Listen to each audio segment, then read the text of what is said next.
The Horrible Gamers podcast may contain content not suitable for all ages. Listener discretion is advised. Welcome, ladies and gentlemen, to Horrible Gamers podcast, show number 447, being recorded on January the 29th, 2024. I am one of your hosts, Jesus Gonzalez, son of the Jesus Walks on today. I'm joined by my friend from the West Coast, the best coast, the Power World Coast, Gunny Chief Henley Mayo is back. Welcome back, Gunny. Welcome. Hey, guys. I'm glad to be back, pal. Playing pal. Welcome back, pal. And from Little Big Ohio, where there's also pals running around, the Mayo is back. Steve Willier, welcome back, Mayo. Welcome. Hey, pals. How's it going? Howdy. Hey, pal. Hey, pally. Welcome to the show, gentlemen. We are here, and welcome to all you listening. Whatever you identify as, we accept you here. Anyways, welcome to the show. You can always, as always, remember to share and like this show. Head on over to your Apple device if you're listening on Apple devices and you have us on your Apple podcast. Leave us a review real quick. A quick rating of 5 stars would be appreciated. If you want to leave us less stars, that is fine as well. Just head on over and make sure you rate and review us. If you're listening to us on Spotify, Pandora, or iHeartRadio, make sure to share us with your friends as well. Find us anywhere podcasts are available. You can just tell them that. You find these guys anywhere. You find them anywhere. They are everywhere. We've been around for over 9 years now. Almost 10 years. This year will become the 10th year. Wow. 10th year Horrible Gamers podcast has been around.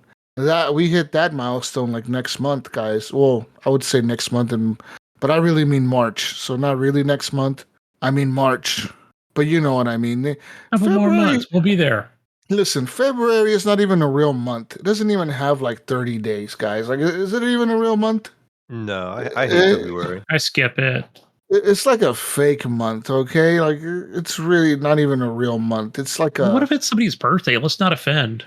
It's like February. A poser. It's a poser month. It would be even worse if your birthday's on the 29th of February in a leap year. That would suck. That would have to really suck. You'd have to constantly change your birthday to the 28th or the 1st, and that's just shitty. That's just real shitty. But anyways, if you were born on a leap year, on a leap day, I'm sorry. You don't exist for one day every 4 years. Is it every 4 years? I think it is. You don't. Doesn't it come around every 4 years or every other year? I believe so. Years? I thought it was every. I don't remember. I thought it was 4, but it's like how often is a leap year? I know that this year is a leap year, but I don't know how often it is. Whatever. Anyways, we are here. You can follow us on Twitter at _HorribleGamers, also known as the X. Okay, it's formerly Twitter. You can find us everywhere podcasts are available. You can also join our Facebook group, Horrible Gamers Podcast Community. That is a close group. Anything you post in there stays in there. You can also join us, and the best place to join us is on Discord. Head on over to Discord. The link is in your show notes. You click on it, and you join it. Like our friend this week, our friend CeeLo, Gunny. You remember CeeLo? I do. That name sounds familiar. From the Xbox days. Like, I'm telling you, last time I played with CeeLo was like 2016 or something, dude. Oh, and this was back from the... And he just joined, and I was like, holy shit, CeeLo is still around. Was this back from Xbox Live days? No. He listened to our show. That's how he found us, and we were friends for a while. And we would play on Xbox all the time, and then he just disappeared one day and like just kind of went AWOL. And then out of nowhere, he just joined the Discord the other day. I was like, "What the fuck? What the nice. Like I haven't seen you in like 8 years, CeeLo. He probably has like a wife and children now or something. You know, like he's probably a reformed man. Probably went to prison for 4 years or something. Who knows? He's driving a Cadillac now. Who knows what happened to CeeLo in the last 8 years, man? But he just showed up. And we welcome him back with open arms. Okay, we don't judge around here, Gunny. I don't care if you went to prison for the last 5 years. I did my time. I did my time. You do. I'm reformed. Time. Yeah, you're reformed, and you come back out. You know, you probably share us with your friends in prison, and we get more listeners that way. You know, what else? You know? what else do prisoners have to do than to listen to the podcast? Tell your fellow prisoner friends. Yeah. Listen to us. Think about if they listen to us once a week, that's like 4 hours of their life gone right there. Like just listening away to us. That makes their sentence shorter. That way, when they get out, they can play video games. I assume they can't do it while in there. I don't know the rules and regulations. No. Some prisons do let you have video game consoles. Oh, you could have like an Xbox. You could have like an Xbox. You can have a PlayStation. But I think the only rule is they cannot be connected to the internet. So that makes sense. Yeah. You can have the console. I think you just cannot connect it to the internet. So you cannot. What if I need to update my game? It's going to be, I guess I have to give it to the guard. Can you update my console, buddy? You're shit out of luck there, buddy. Like, I don't know. Hey, man. Hey, man, I'm trying to play this Pal World. Why doesn't it launch? Needs an update there, guard. Come on. I'll give you some cigarettes. Hey, man, just turn on your hotspot on your phone real fast so I can connect to it. Yeah. Let me borrow that real quick. I'll give you a pack of cigarettes. World. Yeah. We'll barter cigarettes for some Pal World time. Give you my cup of noodles. Anyways, welcome to the show, people. You know, so listen or support the show by heading on over to patreon.com/horrible gamers and give some monies that keep the show ad-free and going, like our friend Leahy, Jason Sams, big shout out to both of them. Robert Noble, shout out to Robert Noble. He's been a Patreon forever. Chad, Henley M, Port Chapu, Nightprawn, the best HGP host ever. Evan, Big Daddy Tanaka. Whoa, it changed. Big D. It changed. It's Evan Big Daddy Tanaka and Bill Gardner, second of his name. Shout out to all of you for being Patreon machines. We love you all. And Evan is a cool guy, okay? This guy, he never talks to me, but every day, pretty much, he sends me a reel on Instagram. I do. I see that. Random. I did see some recently. He does it every time. He does it every time, man. Like it's like if I don't get my Evan Tanaka reel, I think he's dead or something. It's like an update. Like it's like he's telling me, "Hey, man, I'm still alive. I'm still alive. I'm still here." I'm like, okay, all right. Evan's good. I don't have to go send the search team for him. He's still alive. All right. Ever since he moved out of Mayo's place, you know, we kind of just worry about him a little bit more. Yeah, now, he's like, just gone. You know, I actually had to send him a text the other day. I'm like, yeah, man, he became like family, and then he just left. Like he just spread his wings and left the nest, and now he doesn't want to talk to us or something.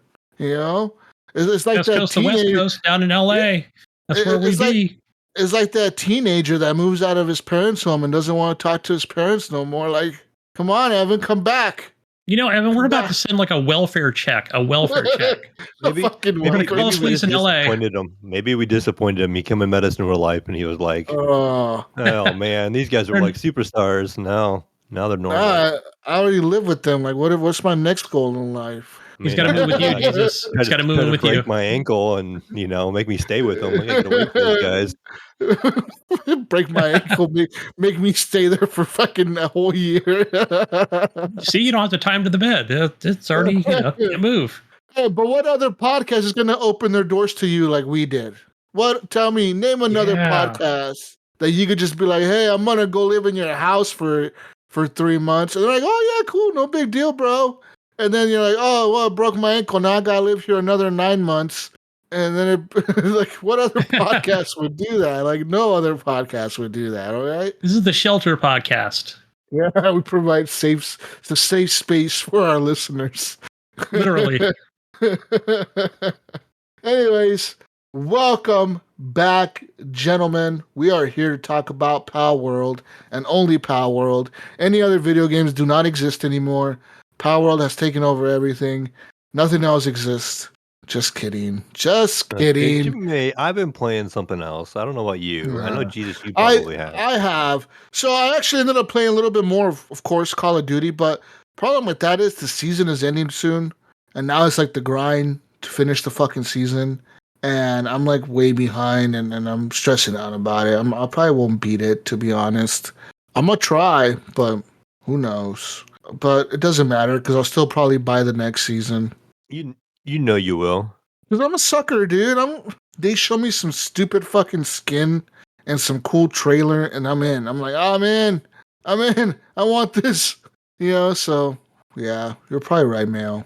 Anyways, I played some Call of Duty. Of course, it's okay. Modern Warfare 3. 3. Yeah.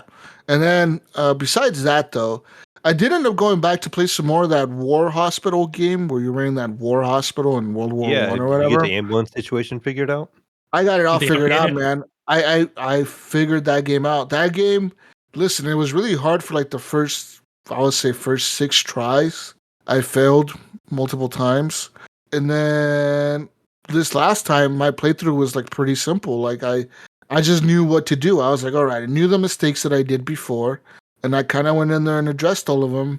And by the end, I got through all the 3 chapters. And then the game is over. I thought there was going to be more to it. I was like, this game is only 3 chapters? Like honestly, it felt kind of short for what it is. Like, yeah, it was a $30 game or whatever. It wasn't like a full price game. Or maybe it was $50. I don't remember. But it feels very short for what it's offering, Like, I got to chapter 3 and then I beat it, and then it's like, oh, the game really kind of ends without like any like big splash. It's just like, oh, the game is over now, the war ended, blah blah blah, and then you have like a little cutscene where it shows you being arrested for war crimes or something because you were like a horrible fucking doctor, and I'm like, dude, I'm being accused of what? Like they said I was ruthless and inefficient, but it's like, if you look at the kills and the heals that I have, because like there's a counter on the top that says how many people have died and how many people you've saved. And and it said saved, I had like 456 people saved that I did operations and did them successfully. And then I had like 250 something people dead. And then I had like I took in like 40 civilians off the street and like help them, give them a space to stay. I did deny a lot of civilians, but I took in like 40 of them anyways. And then it said, you were ruthless and inefficient. I'm like, how is that ruthless and inefficient when I have double the amounts of people healed and going back out to battle opposed to dead people?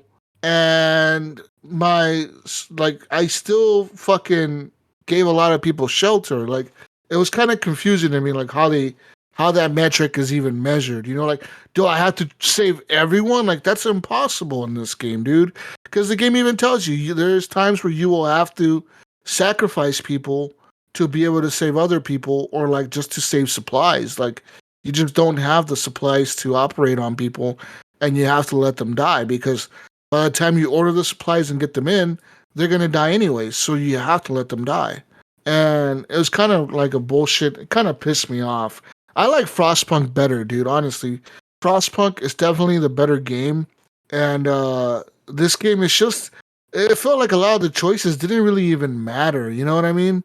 Like, you get a lot of choices in the game where in the middle of an operation, it'll pop up and it'll say like, oh, a complication popped up. And it'll say, oh, this guy during operation, he's had a high fever. What do you want us to do? And it'll be like, continue the procedure as normal, which increases the difficulty for the doctor. Or it'll be like, add cold compresses to the person's body to try to cool them down, or inject them with antibiotics to try to lower their fever. Well, if you don't have a certain upgrade to your hospital, you cannot inject them. If you don't have the medicines, you cannot inject them. If you don't have some other upgrade, you cannot apply the cold compresses. So you have to just proceed as normal. And if they die, they die. And then the other, the opposite to a complication would be what's opposite of a complication? It'd be like a whatever the fuck. I can't think of the word right now. I know the word, I just can't think of it. But they call it a simplification of the surgery, where like all of a sudden in the middle of the surgery, it'll pop up and it'll say, hey, this doctor was able to reduce the recovery time of this patient by 8 hours. Or this patient is now like, you can adjust the surgery to make it way easier for the doctor without any risk to the patient. Or you can like adjust it to save resources, so we use less medicine to heal them. Or you can just proceed as normal. Or it'll be like, oh, this guy we were able to identify like some extra thing on his body, and we were able to take it out without any complication. And it'll say morale rises because you do have a a morality meter or whatever. So it'll say morale got raised because of a shorter recovery time or whatever. And that's about it, really, in terms of the options and choices. Like, it doesn't hit you with big major choices to make, kind of like in Frostpunk, where you have to feed people sawdust or whatever, or make children work or whatever the fuck. Like, it doesn't have that in this game. It almost seems like it wants to do it, but they don't fully commit to it. And the choices are kind of like half baked in, and it really doesn't pull the weight that the Frostpunk game kind of does with their choices. Now, I'm hoping Frostpunk and the new game that comes out, which is Frostpunk 2. Wow, what a great name, right? What a great name to a sequel. Just add a number 2 to it. Anyways, Frostpunk 2, I hope that the choices they have in this game, that they either kept them pretty similar to the first game or added a few more options but didn't overthink it. You know what I mean? And when I say by that, guys, I don't want them to be overthinking, oh, fuck, if we put this choice in the game, is it too controversial? Like, what if we take out the option to let children work? Like what? Fuck that. Fuck something that. Keep more woke, or I don't know if that would be woke or not. I don't know. Yeah, like just to not be so controversial or whatever. They'll try to like simplify and dumb down some of the choices. You know what I mean? I just hope they don't go that route. Because this game, it seems like they wanted to have some dark choices, but they just didn't commit to it at all. Because there really never is any dark choice. The darkest choice you can make in the game is to kill someone, but that really just comes with the territory of being a fucking surgeon in a hospital, right? Like some guy running a war hospital. Some people will die because you just don't have the manpower, the doctors, the medicine to heal them. And when they come in from the battlefield, they don't even say on their card, like, it'll have a status on their card where before you take them to surgery, before you put them to a certain doctor, it'll say their card. It'll be like, all right, this guy is either good, which is the best position they could be in. It'll be good, stable, serious, critical, and then terminal. It'll say on their card what it is. Now, if they get to critical or serious, then you really got to start operating on them. If they're at terminal, no matter what you do to try to save them, maybe if you just put them in surgery right away, you might be able to save them. But even then, most of the time when they say terminal and you try to put them in a surgery, it'll show a little black skull on their card saying like, this guy's gonna die no matter what you do here. They're gonna die when you put him in surgery. So why waste those resources? You know what I mean? Like, why waste the 12 medicine that you could use on another patient, or 2 other patients to save them? And why make your doctor tired trying to save this guy because it's so complicated to save when you can save 2 or 3 other people by just letting him die, And that's about the darkest choice you can make in the game. You let people die. But like I said, I think that comes with the territory of being a war hospital manager, doctor, general guy, or whatever you are. But yeah. Maybe, I don't know. So is that one, I can't remember, is that one also in early access, the war hospital? No. Because you did say it was a complete game. Yeah, I know what you're saying. I think, where like Frostpunk just has that more of the book of laws, and, as you play the game, you can, you make those choices, or you don't have to, right? You can do it or not do it, which I like. I like the fact that you can skip something where, that game's been fully flushed out. And I hope that, with Frostpunk and the second one, we get a lot of different choices. I don't care. Hey, if it's the same thing and, it's just a new and improved Frostpunk, I'm all about it. More maps. Oh, for sure. Like, the new Frostpunk looks pretty cool, man. Like, watching that gameplay trailer that they revealed at the Xbox. It was dark. Yeah, that was dark as hell. I don't mean by choice style, but just more graphically, art style. It pretty much a month or so away. Wasn't it like the end of next month? Yeah, I think so. Or they said 2024 sometime. I think first quarter of 2024. So you're probably right. Next month or the month after. But that game looks more of like a city management game now than try to survive the storm. I think it'll still have that aspect of it, but I think you'll even have more choices in the city and how to proceed on how to build your city up. You know what I mean? Because of course it's a sequel to the first game, so technically in the first game you built the generators and you save the people.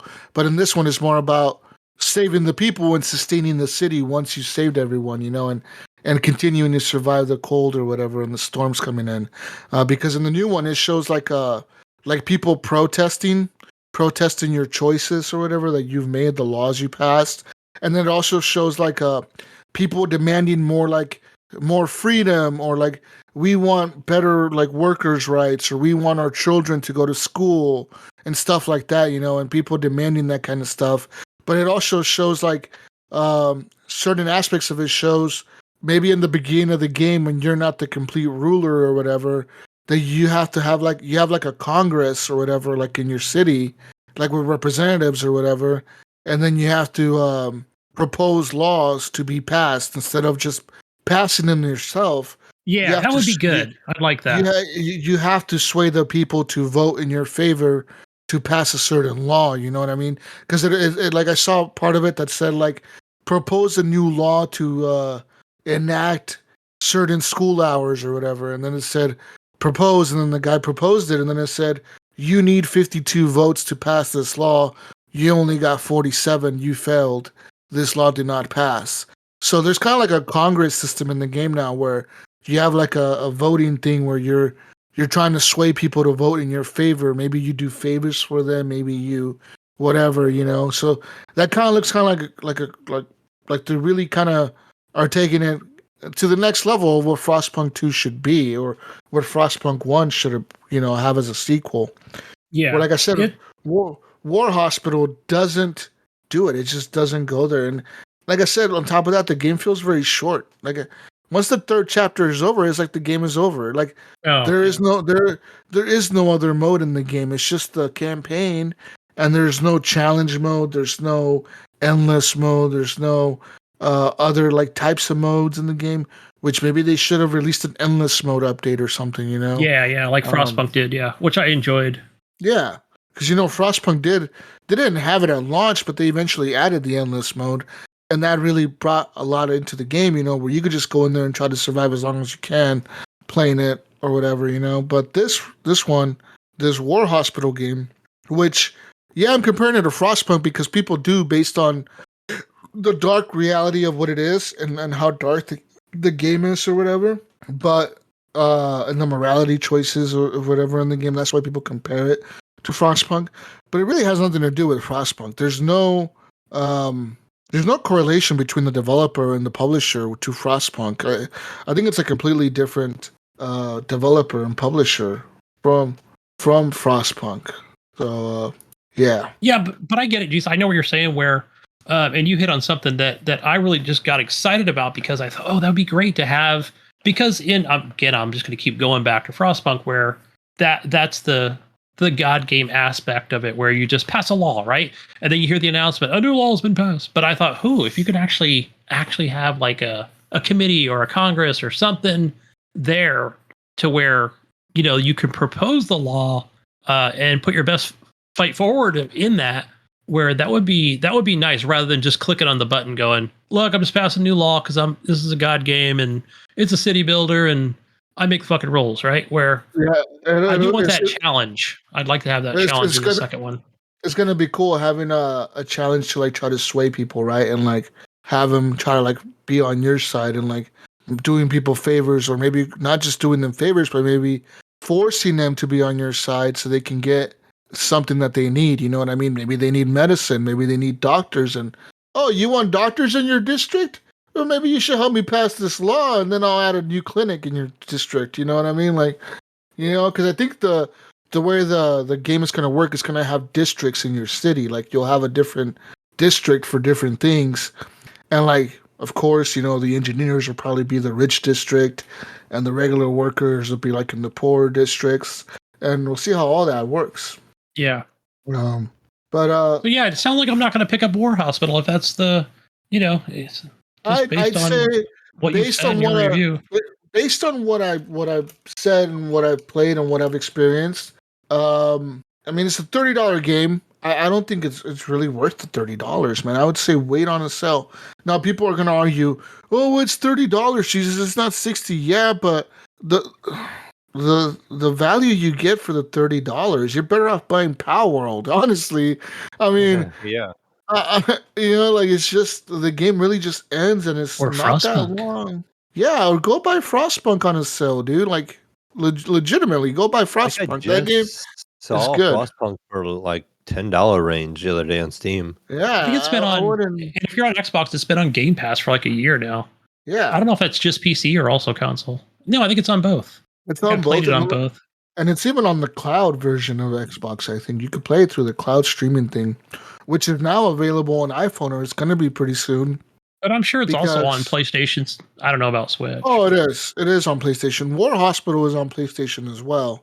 And it's also on the Xbox. But like I said, if you want this style of game or this where it's gritty and hard to make these choices, go for Frostpunk, where this game is good, but I think they need a lot to work on. And I think I'm waiting to see what the developer does, because reviews on Steam are kind of a mix right now. They're like at a 3-star range, maybe 6 out of 10. Whereas Frostpunk, the reviews are fucking way higher, I think. Let's look at Frostpunk. Frostpunk, Steam. Yeah, Frostpunk is 9 out of 10 on Steam. You know what I mean? It's mostly positive. Yeah. So, and that's based on 82,000 reviews. And War Hospital only has 500 and something reviews.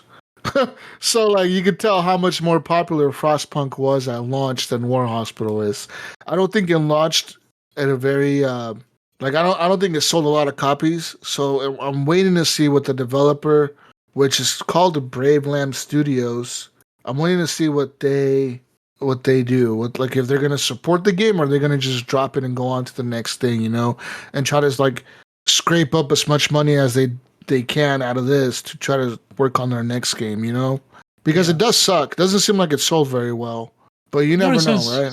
Yeah, you know what it says here, Jesus, about I was kind of Googling Frostpunk too, but it says Frostpunk Beyond the Ice is a free-to-play mobile game coming to Android and iOS with early access. So that was as of January 10th. So can't believe I missed that. I've heard about their mobile game. They've been talking about it on Steam for a while. Yeah, I'll see if it's I just on thought iOS here. I mean, not available now, but I thought they abandoned it because they just didn't. They announced that 2 years ago, like in the middle of the year. Yeah, 2 here years it is, ago, Jesus. And I thought they abandoned it. No, it's okay. Coming soon. I'll just go ahead and get it. So when it's actually ready. So pre-order expected February 1st. So a couple days. Yeah. Like you know what? I'm gonna add that to my list as well, because that might be a fun game to play on my phone. Yeah, should be available on I think Thursday. But so I ended up beating that or whatever. Played more Call of Duty, and what else did I play? I don't know. I'm trying to think of what else I played. I have not played any Power World because I just haven't. Well, you did, but it was crashing on you. It did, dude. I went to my Xbox version on Game Pass, fucking hobo Game Pass, and it didn't fucking want to launch my shit. So I ended up starting a new character again. Started building my base again. Then I kind of was like, you know what? I need to go to bed. I got to work tomorrow. And I never went back to it. I was just like, nah. But now, you know what? I see you guys playing on Steam. We're probably all going to end up playing together. So I just got it on Steam and said, fuck it, I'll play on Steam. So now I just got to start a new character on Steam, and we'll go from there. Nice. But that's really all I've played. What about you guys? Besides Power World, what have you been playing? You want me to jump in, Gunny? Yeah, go ahead. I don't know what else you've been playing over there, but the only thing besides Power World for me, Jesus, is I picked up The Last of Us 2, the remake or remaster. I can't remember which one it is. Oh, nice. The PS5 version. And I have started playing that, and so I'm kind of casually playing. I've probably got maybe to 18 to 20% range of the campaign done already, according to PlayStation. Maybe 5 hours of playing time. Well, okay. What part of the story are you at? Have you reached the Abby part yet? Yeah, so I did the part where we played Abby, and where I don't know if it's considered a spoiler or not. We all know what happens. We talked about it before. What she does to Joel. That has already happened, and I basically go to a town. I think I might be in Seattle already. I don't know if the whole game is just trying to get through parts of Seattle. Yeah, it is. Really, it is. It's just you're Yeah, going so through so I'm most of like, Seattle. because you're like on a horse, and you get into a town area, and they're like, okay, you got to go over here. Then you have to go over here. You Yeah. have this map, and I cleared most of the areas. I left that area, and we got information that we don't know about Abby yet. Like, we just know that we think she might be over in this radio tower, and so we're Okay. going over to a radio tower. It's either a TV tower or a radio tower. Um, and we ran into that group, and we've killed a couple of those people, and we think we're following Tommy. He had a couple people tied up in a room. We found him dead, and we were like, okay, this is Tommy. We think it was him that tied these people up. And that's about where I'm at. So I don't know. I mean, Okay. it's And Mayo, that's where I left off on playing the original game. By the way, that was just yeah. over the last couple of days. So what I've been doing. My girlfriend actually watched the TV series, and she knows about the series now. So she wanted to watch me play. So she's into the story. So I'm only playing it when both of us are home. So I'm not like Okay. playing it without her. And so she's watching me play, and we're finding all the stuff, like all the little notes and reading them, and just taking our time through it. Like, I don't think it's gonna be a big hurry to go through it. I know it's a kind of like, I heard it's like a grind. It's like a long game. You get all the way there, and you have to go all the way back or whatever it is. And so people didn't like that. Yeah. But so far, I've enjoyed it, and the game looks amazing. Like, I don't know how much of it is the remaster of it in effect, but it just seems very cinematic, and it has just looked really good. And I'm playing it in fidelity mode, but I'm playing Does it that low run? ledge Does that too. run at 60 or 30? I think it's 64K. I think. Okay. Well, no, it might be like 14. I don't even know. I didn't look into it. I just know I ran it in fidelity mode because I want the frames, but it still looks really, really good. On the fidelity mode. But very cinematic. It's a lot of like story part stuff with like the guitar and this and that. And I know there's some stuff with this mode that comes with like some more levels and some like making of kind of things too. And I haven't dove into any of that. Just doing the major, main campaign. Um, the biggest thing run into, the only time I really die is like by clickers. I've died a couple times by them damn things Oh yeah. Yeah. because Fucking they just clickers, instantly bro. grab you and kill you. There's a Yeah. couple scenes where you like sneak around and you like, as You soon got as to one run, man. You sees got to you, run. yeah, as soon as one sees you, man, it just attracts all of You them. have It'd be to like be. a You room, have like, to. They're You fast. have, you have to be fast with the counter button or whatever to stab them really fast. yeah. And Well, so when there's I've two of died to them, them a it's couple hard. times. Yeah. But I mean, good game so far. Like I said, I'm really enjoying it. There's some little typical video game things, like you're kind of creeping with the one girl. I can't remember what her name is. Who's with you? Her lady Oh friend. yeah. Her girlfriend. I forget her name Yeah. too. I can't remember her name. Let's say it starts with a J. Don't know.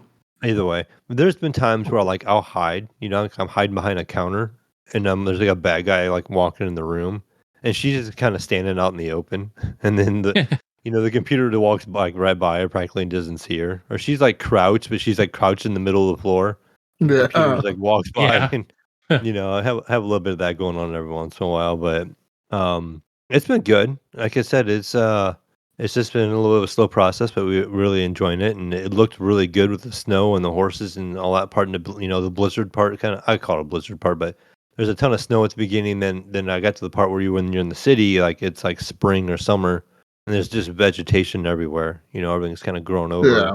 Yeah. Yeah, there's like a courthouse. Like I just got done do the area of the courthouse, and then there's like Okay. supply places and stuff like that. It helps you a little more. Yeah. Um, Yeah. yeah, so that's where I'm at. Like I said, Nice. I I played like a little that. bit I this like that weekend. game. I like it quite a bit. I mean, I remember I liked the city of Seattle. Like the setting of it was kind of cool. But I remember the game did feel like a kind of a grind at a certain point. But a part of me does want to play it again. like Sometimes, a part of me really wants to play it again. I'm like, I really should just go back to that game again because I want to experience it again. But I'm like, I already played it once. Do I really want to go through it again? Like, I know I want to right now, but once I start it, am I gonna want to go through it again? Like, I don't know. I'm reading I something really here feel like that says the performance mode, the one that you're playing in Fidelity, it's actually full native 4K resolution, but it is locked at 30. And okay, it feels pretty the smooth. the Oh yeah, performance it's gonna mode be. Yeah. Performance mode targets 60 FPS, but it renders it at 1440 and then upscales it to 4K. And then it has 120, like it has a unlocked frame rate resolution mode I where should try that since I have the 120 hertz TV and all that stuff. yeah, I'll give it a try. it says if your TV supports 120 hertz, if you do that mode, I think it lowers it to 1440p, but it does it with the variable refresh rate. It'll try to hit 120 at most times.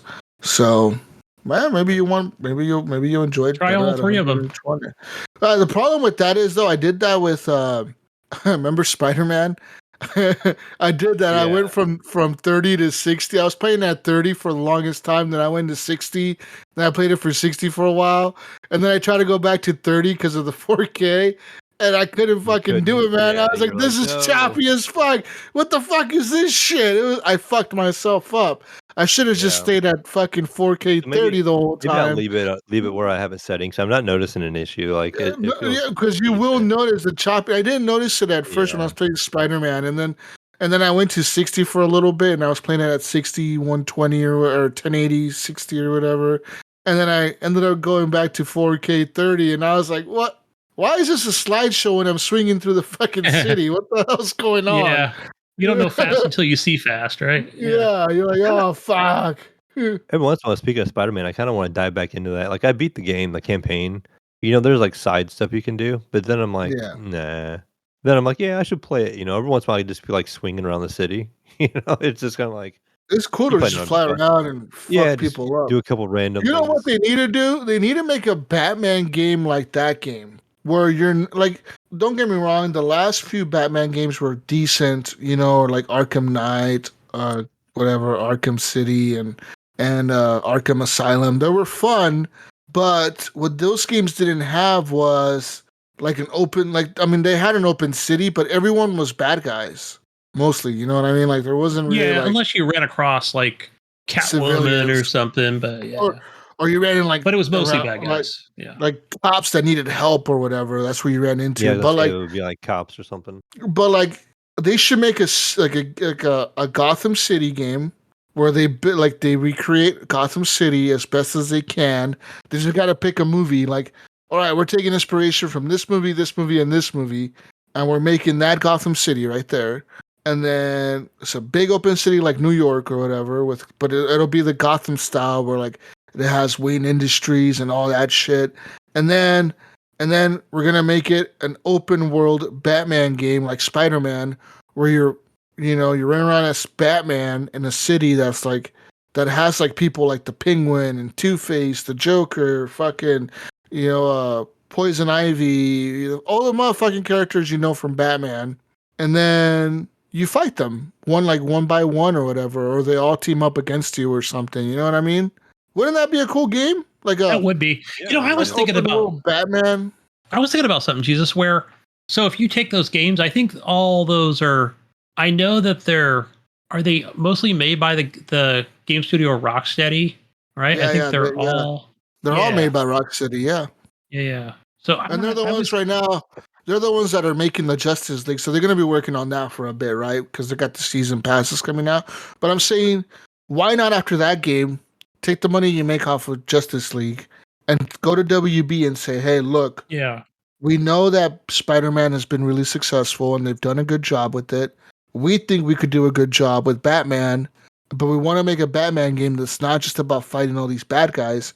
We want to put him in a city and how about you make it like you can do Bruce Wayne parts where he's like, where he's like, Spider-Man. We can do Bruce Wayne / like a few Bruce Wayne parts where you're like in a you can have like Harvey Dent as a lawyer or something. You have Harvey Dent into the next movie, and then you'll make it to where Harvey Dent is the lawyer guy, the prosecutor, and then he becomes the bad guy in the middle of the game or something because something happened to him and he became Two-Face or whatever, and then you could have it to where the Penguin is in it, and all these bad guys, that were sometime at one point good, and then they turn evil for some reason, and you got to go fight them for whatever reason.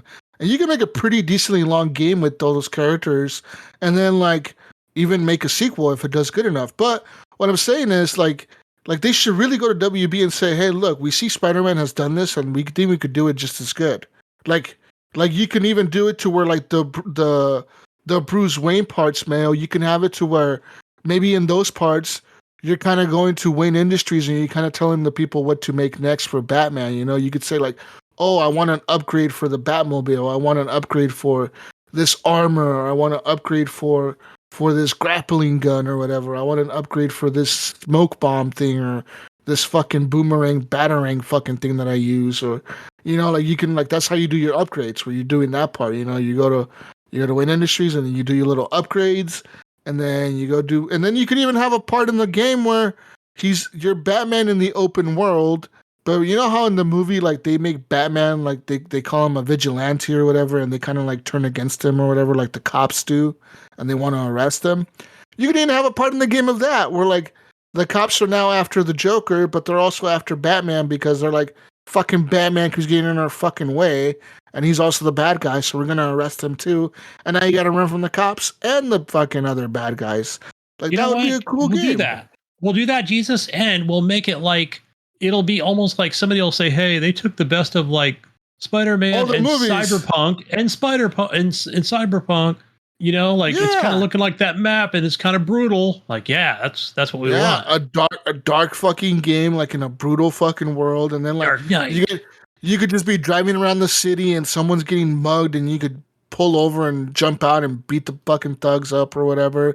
And then you can add like eventually you can, like, upgrade your car, and then your car's all the way upgraded, then you unlock the flying fucking fucking airplane thing or whatever. Batwing, right? Yeah, and then you fly around now you can fly around too, Mayo. And then you unlock the motorcycle, and you can fucking drive around in the motorcycle. You can have all kinds of cool shit in the game, dude. Come on. What the fuck is Rocksteady doing? Jesus is excited over here already, can't you tell? He's ready to play. Come on. Fucking Rocksteady, I'll give you my money right now, bro. You don't even gotta tell me, like, it's gonna come out in 5 years. We know they can do it. They just need to ask for more time and more money, right? Yeah, from WB. Tell WB, look, man, stop laying people off. Okay. Yeah. We're gonna have to hire a bunch of people, and we'll have this done in 5 fucking years. We're gonna copy all the movies and all the cool parts of the movies, and then we're gonna just fucking do it. All right. And then we need a lot of money. But we promise you we'll make a lot of money back. Because I guarantee if they do that game, they could totally make all that money back and then some. Because the Batman games are not exclusive to a platform. So they could just say, fuck it, we're releasing it on everything. We're coming out on Steam. Yep. We're coming out on Xbox. We're coming out on PS5, Xbox, and Steam. On everything. Day one. Here you go. Here's this badass looking game, and you can make some cool fucking trailer for it.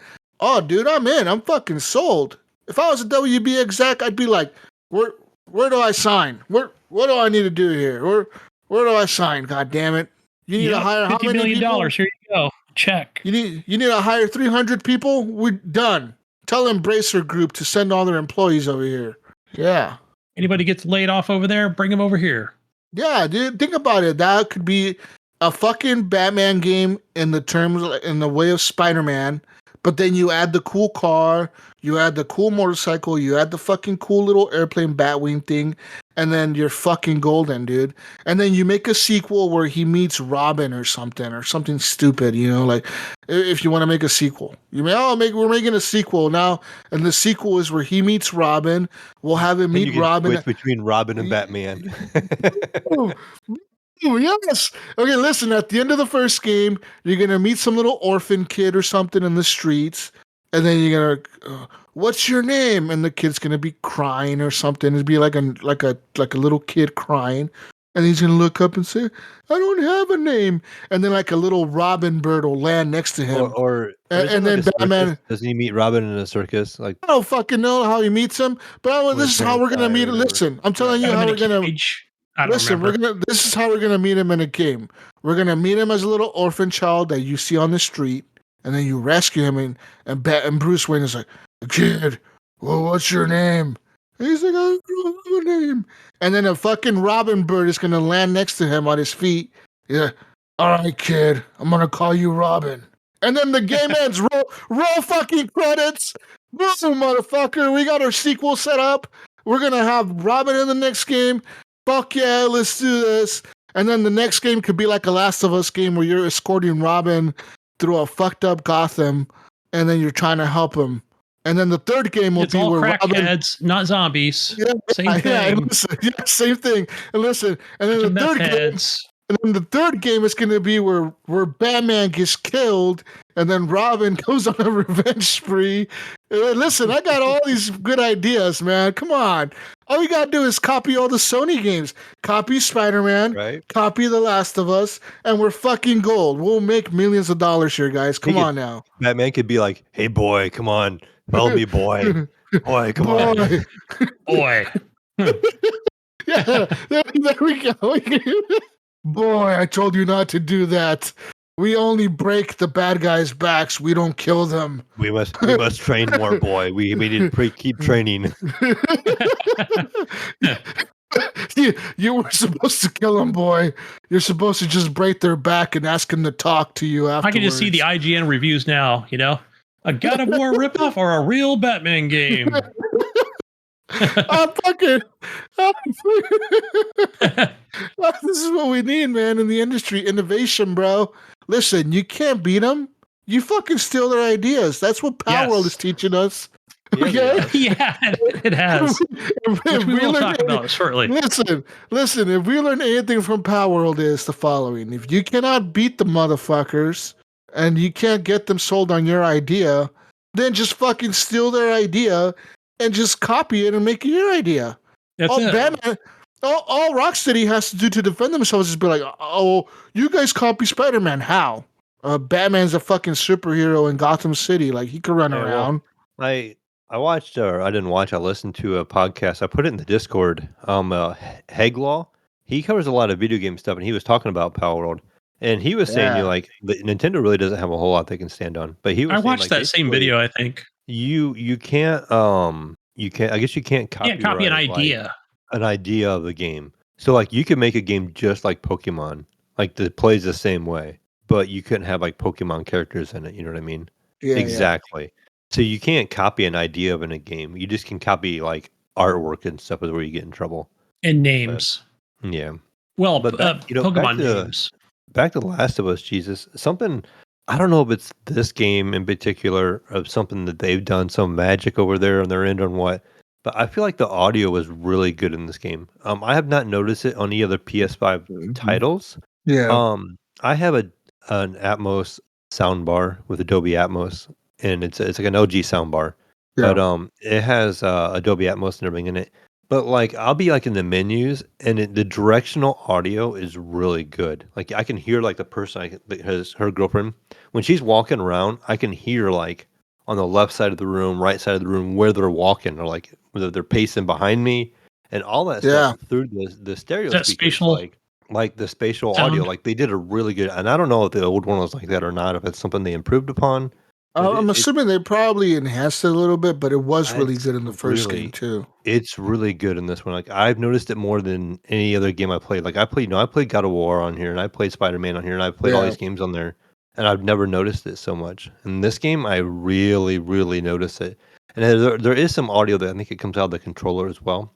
Yeah, the clicker noises. So, yeah, the clicker noises, your flashlight, your maybe like your walkie-talkie that you have or something. I don't know, but I know like there's a few things that come out of your speaker. I don't think I've seen you can hear the enemies talking through there. With the controller, Jesus, it has the haptic feedback. So firing the gun feels really good. So like in the controls, like the triggers are tight. Then when the shot fires, it kind of collapses in, until when you reload or you get ready to refire, So like it feels that tension is in there, and it feels nice to like fire.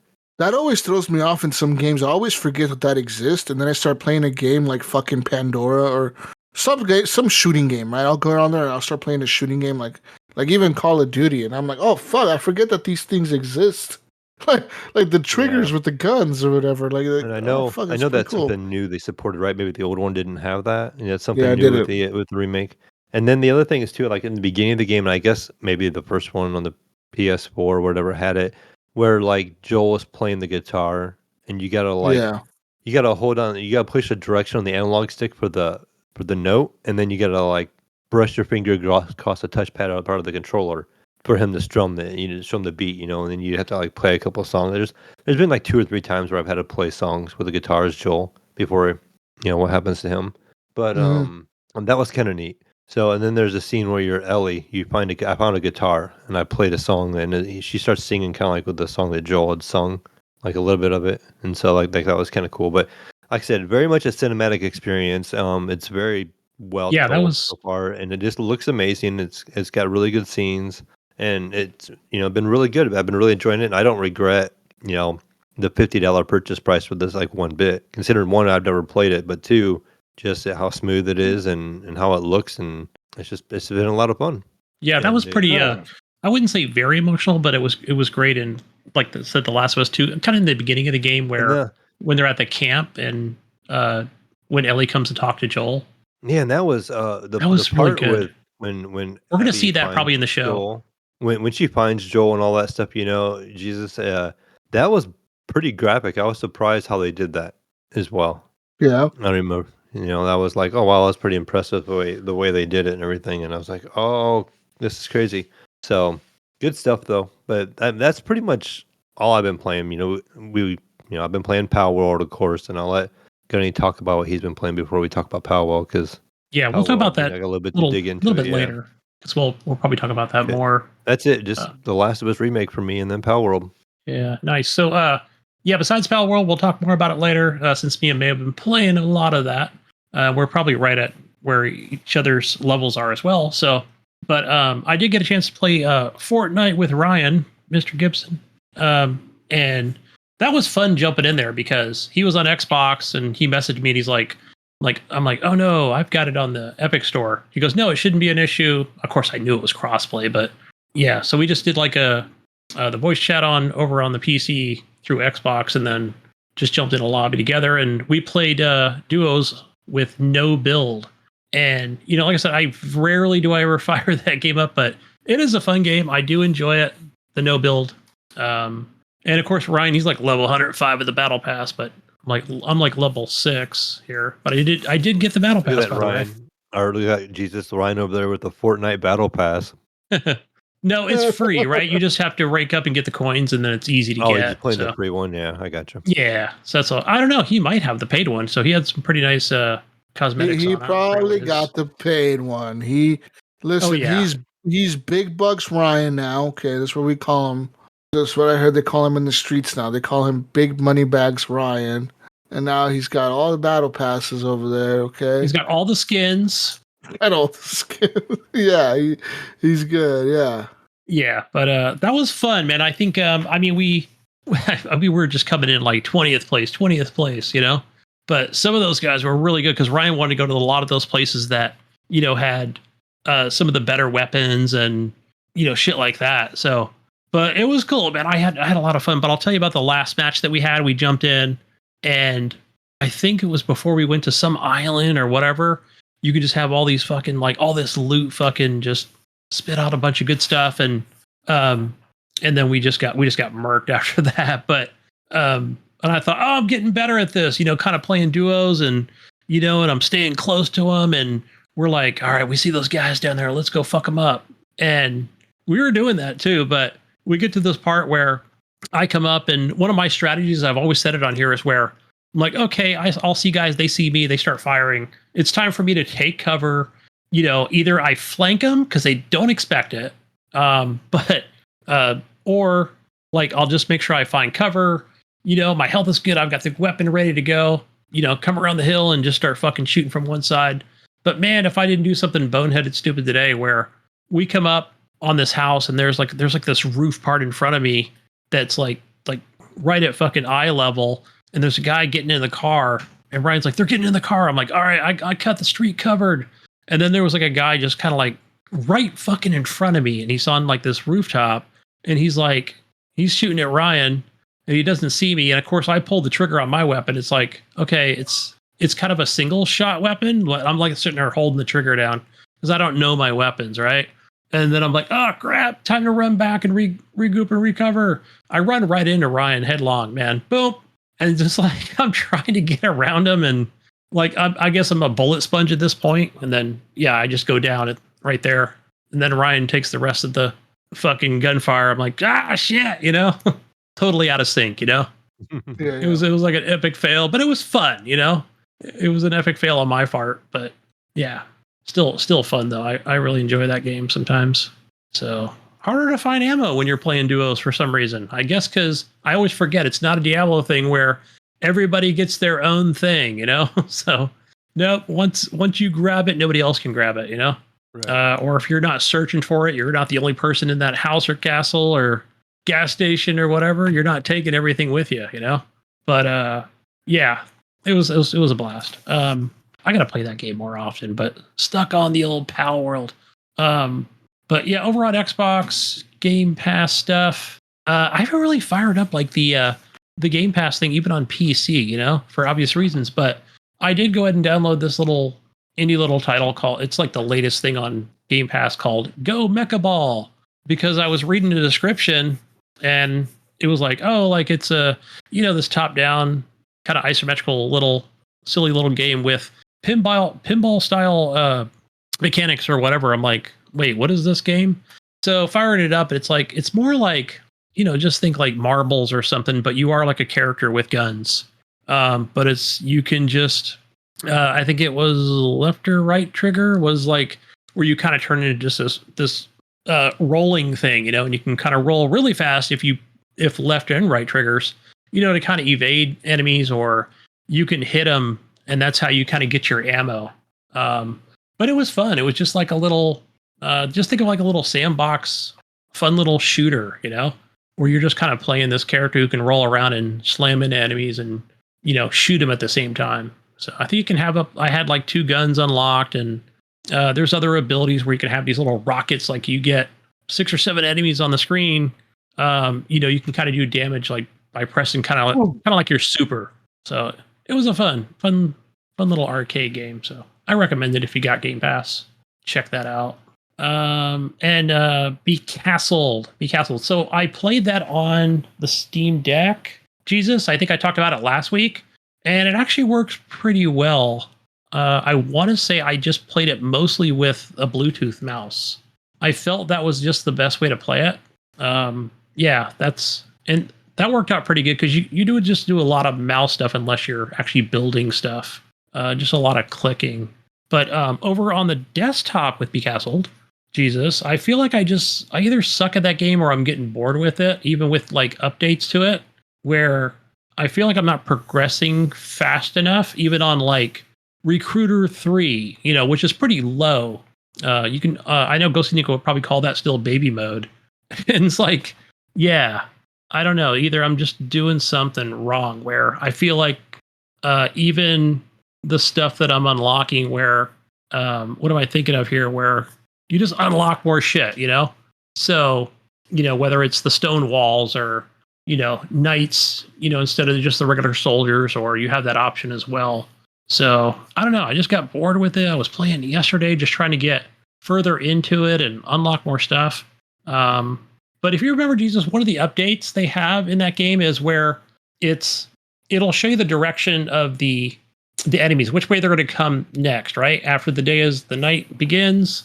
And I think you just kind of got to hover over that glowing thing at the top of the screen. Like that just shows you the direction, where I think before it always showed it to you.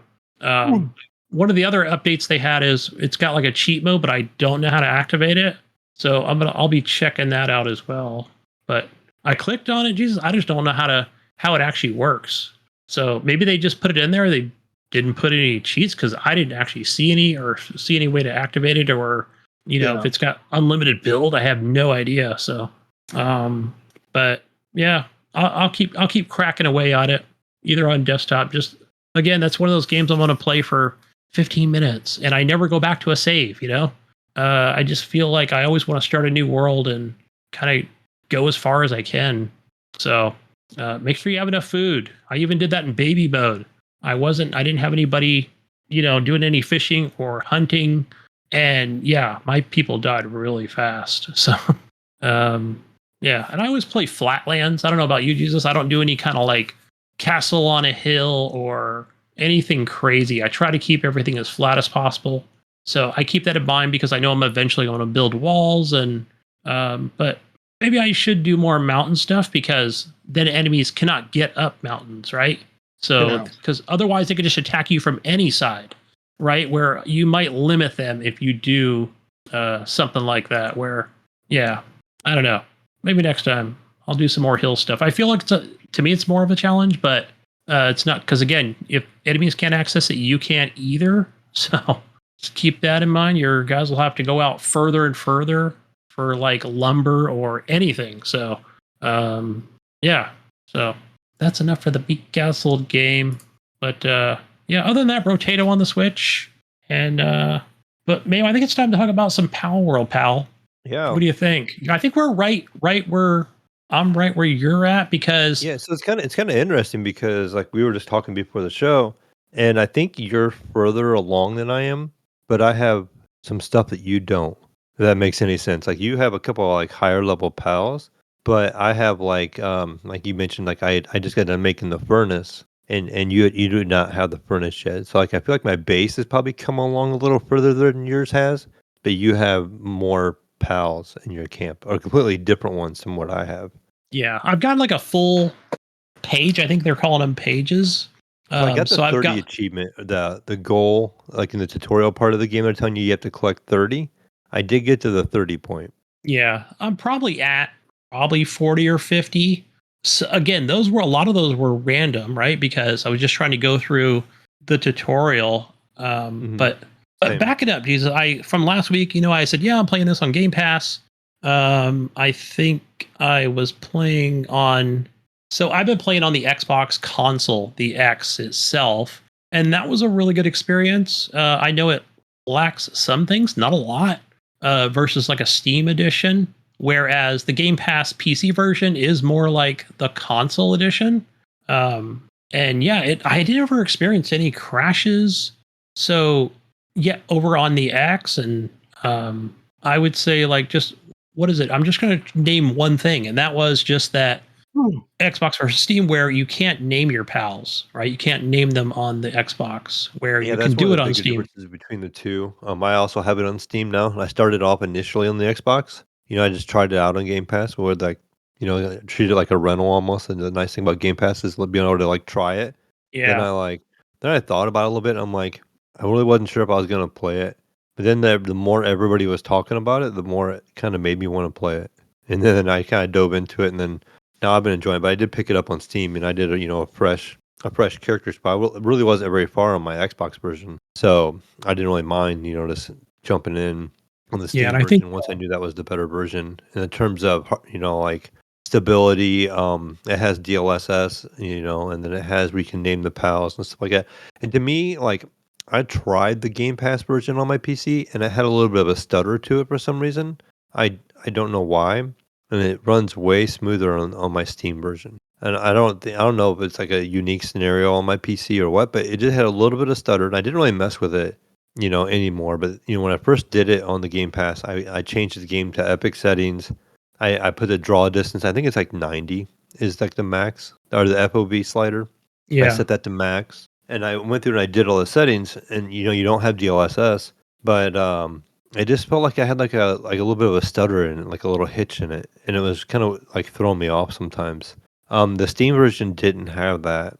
I did try it the other day just for fun. I did launch both of them on the same at the same time. I had one on one monitor and one on the other one, just to see how they looked, side by side, and everything looks the same. And like looking at the options, like I literally went into the game options, and everything is the same, like all the way down the list, with the exception that DLSS is turned off on the Xbox Game Pass version and the Steam version. You can change it, but yeah, everything and else and is and of is the course, same. yeah. You should also try. Well, no, never mind. I almost said with the multiplayer, but I forgot it's a different kind of build where Xbox just has the 4 players, which is enough, Yeah. I think. And then Steam has 32 players and dedicated servers. Yeah, we can make your own servers and all that Yeah. too. Then you have an So open can you public rent one. servers? I haven't seen if that's an option. Is that how that I'm not works? sure either. I haven't looked into it that much. Yeah. Because it is, from what I understand, it's also like an offline game, or I think you just have to launch it once, or it just needs to do a check. I don't know if it's every 24 hours, but then you can disconnect from the internet. So if you can play it in Yeah, prison, man, you can I didn't play even it. know that. I didn't even know that. I could just Yep. launch it and play it on my PC here. But growth wise, like I've been going along. I haven't left the beginning area a whole lot. I kind of really focused on the engineering side of things and like the building of like the structures where you get the rocks and then the branches, and so I always have wood coming in. I have a couple farms where I always have berries coming in, and now I have a thing that was always making there was like the fragments, whatever, to make the pow balls. I have Yeah, the and the mill crusher. that's working, and then so I always have those making, things, and I have a couple campfires always cooking berries and stuff. So like I always have things going, and I'll just leave them run, and I just go back and collect it every once in a while. So like I have a lot of equipment and a lot of supplies. I have some chests, and I have hundreds and hundreds of rocks, hundreds and hundreds of stones. Stones, but wood. I have a couple hundred berries, cooked berries, eggs, cooked eggs. I have all these things like this stockpiled. And like today, when I unlocked the like right before when you and I both jumped on, I got the ability to do the iron, the Which I'm not forge. even there yet. I I was don't able have to the pretty skill much build it points. right away. I had all the supplies I needed. I just had to go and just make them. I had to go unlock the ability to make nails, and I had to make 10 nails. And then I was able to build this forge. And then I was like, okay, I'm going to build this. I unlocked this new like advanced workbench. I was all excited, thinking I was going to get some new items and stuff. And I went ahead and built that. And all it is a better version of the other workbench. I guess things build a little quicker, so you don't have to worry about taking as long when you build something yourself if you don't have any help from your pals, which is cool. And then, No wonder they call it what do they call it? Even just the basic or the hobo workbench or something? yeah, primitive, I think they call it. Primitive, And now yeah. I have like the advanced one or something. The only thing I have different really from what you shown me on yours is like I have the ability where I grab some leather and I stuff, and I have the fire fox pet, and I'm able to pick him up because you create like a harness, and I'm able to pick him up and use him as a flamethrower. Jesus. So I Yes. can Isn't So that I can fun? call him out and just grab him, and like my hands around his waist, and he's like at my waist, and you just like squeeze him, and he like shoots a flame out, and you can catch things on fire and just burn everything. You know, I have that ability, and then I captured the warthog. So like my pals aren't like Gunny has better pals. It seems like he has the more unique or higher level ones that are or more advanced ones than what I have. But I You have can like the upgrade warthog, and them I got the too. saddle. Yeah, and I got the saddle for him, so I can Yeah. ride him. And then what I did, Gunny, is if we talked about the daydreams, those the flying creatures that come out at night. If you Yeah. capture those, you can actually make this collar. And when you get the ingredients to make the collar, you like how your pals you normally can send one out at a time. With the daydreams, you can have all of them out that are in your party, and they just follow behind you because of the collar. So what I did, I put four of them in my party, and then one hog, so I can ride the hog around the level whenever I want, a little bit different movement, and he has some attacks and does like a charge and stuff while I'm riding him. But the daydreams are all out at the same time, so I have four daydreams following behind me while I have my hog out riding them, and then they will attack with me. So like even if I call the hog back and I'm attacking some other animal or something, the four daydreams I have with me are all attacking instead of just one at a time. So that's kind of cool. So you're saying you only have to spawn it once with the collar? Is that how that You don't works? you don't even spawn it. They're just there all the They're just time. So when always you have the there. Okay. collar and they're in your party, they just follow. They like fly behind you, Oh, and they're okay. just Yeah. around. Nice. So you never have to call them out or nothing. They're just always there. And I mean, like you can call them out if they're in your party and you don't have the collar, kind of like in your situation, and Yeah. they'll fight and do the attack for you. But in my situation, like now I have four of them. So like when I go to fight this last boss, all four of those are attacking the boss for me, and I can just run and dodge for a little bit. And maybe when I lose those, I can try to finish them off. But so instead of having one power at a time out attacking for me, I have all four of those things out and then shooting like their little fireball type thing out at whatever they shoot. So that's kind of nice having four different pals with me attacking the same time I Yeah. am. The problem I run into though is like if I can't have them out all the time because sometimes I just like put them away and just equip different in my party, different pals in my party.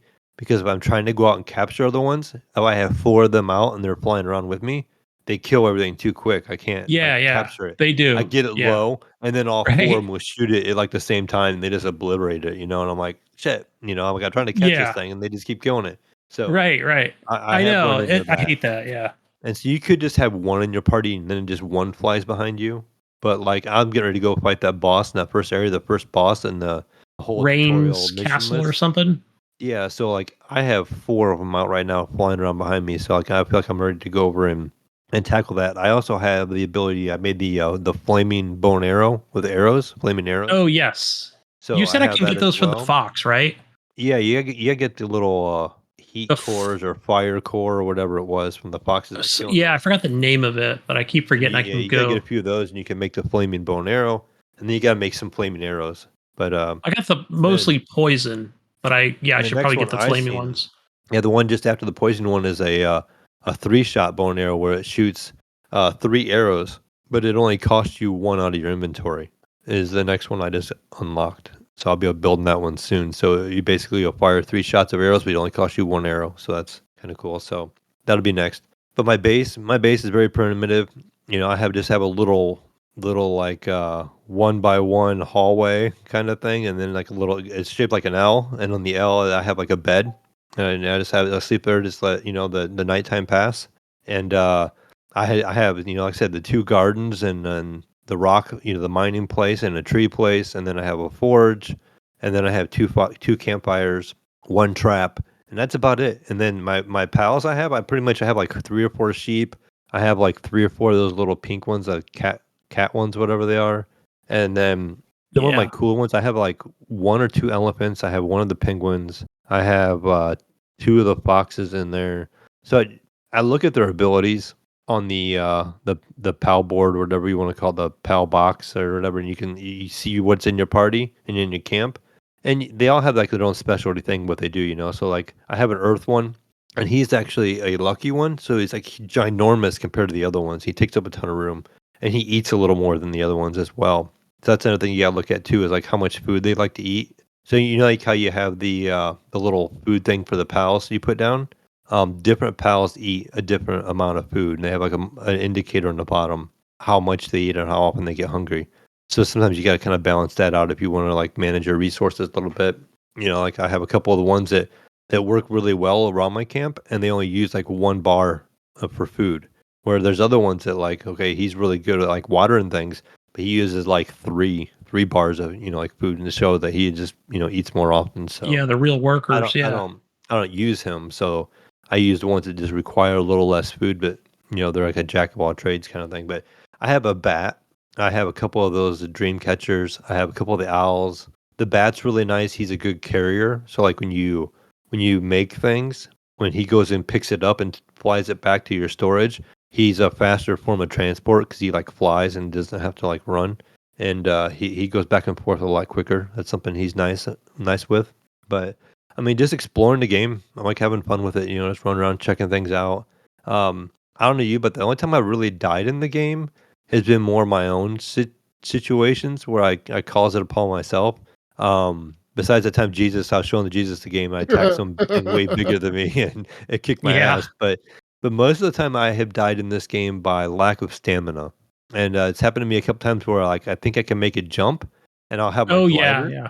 and I'll be like floating across and be like a big Yeah. gap. And all of a sudden I Right. run out of stamina and I just drop and I fall. But that's only happened to me like maybe once, maybe twice. The one that gets me the most is if I'm like swimming and I Oh run out of yeah. stamina. Well, because when you run out of stamina, you can't like Like climb up Zelda. on the rocks, right? Yep. So like even if you That's get to the edge, like I had a couple times where I could make it, right? I'm like, okay, I can make it. And I get there and I run out of stamina like right when I get there, and it won't let me like climb up on the climb rock, up. Yeah. and so you don't So rebuild think Breath of the stamina even Wild, if you're Yeah, yeah, it's if like you're that. not moving in the water, you still don't build your stamina back. So Correct. you never get it back. And then when your stamina's done, you start losing health because you're in the water, you basically drowned. And so then my character would die because I couldn't climb up the rock that's right in front of me because I didn't have the stamina. I wish that's something they would fix. The nice thing is when They you should do die, it to where you get to the edge, your character can hold on to the edge and rebuild their where you should be able stamina. to like yeah, and just let it rebuild because I literally just can't climb up that rock to get out of the water. I Yeah. gotta try to look for a shallow spot where I can get on where I'm walking. And by the time then you start losing health and you just die. So like you're trying to swim around and find something you can't. But when you die, you drop your bag and it has all your belongings in it, Jesus. So you have to go back and get it, right? So I'm thinking, oh, the first time it happened, I think I was gonna be screwed. It's out here in the middle of the water. I'm gonna run out of stamina again when I go back to go get it. But what the game does is it puts it on the beach or by the edge of the water where you Oh, died. that's So cool. so you don't have to go back into the water to get it. And then the other thing I chose the option. The first thing I did was I did it on Xbox, and now I did it on Steam. Just go into the options and say never drop anything. Baby mode, but that's what I did. That's an option. Baby mode. Why do I want to go back out for a Danny? bag? No, Why I'm not going to go cheating? travel. That's You not cheater. cheating. Hey, listen, man. When we start our server up, we don't allow cheaters.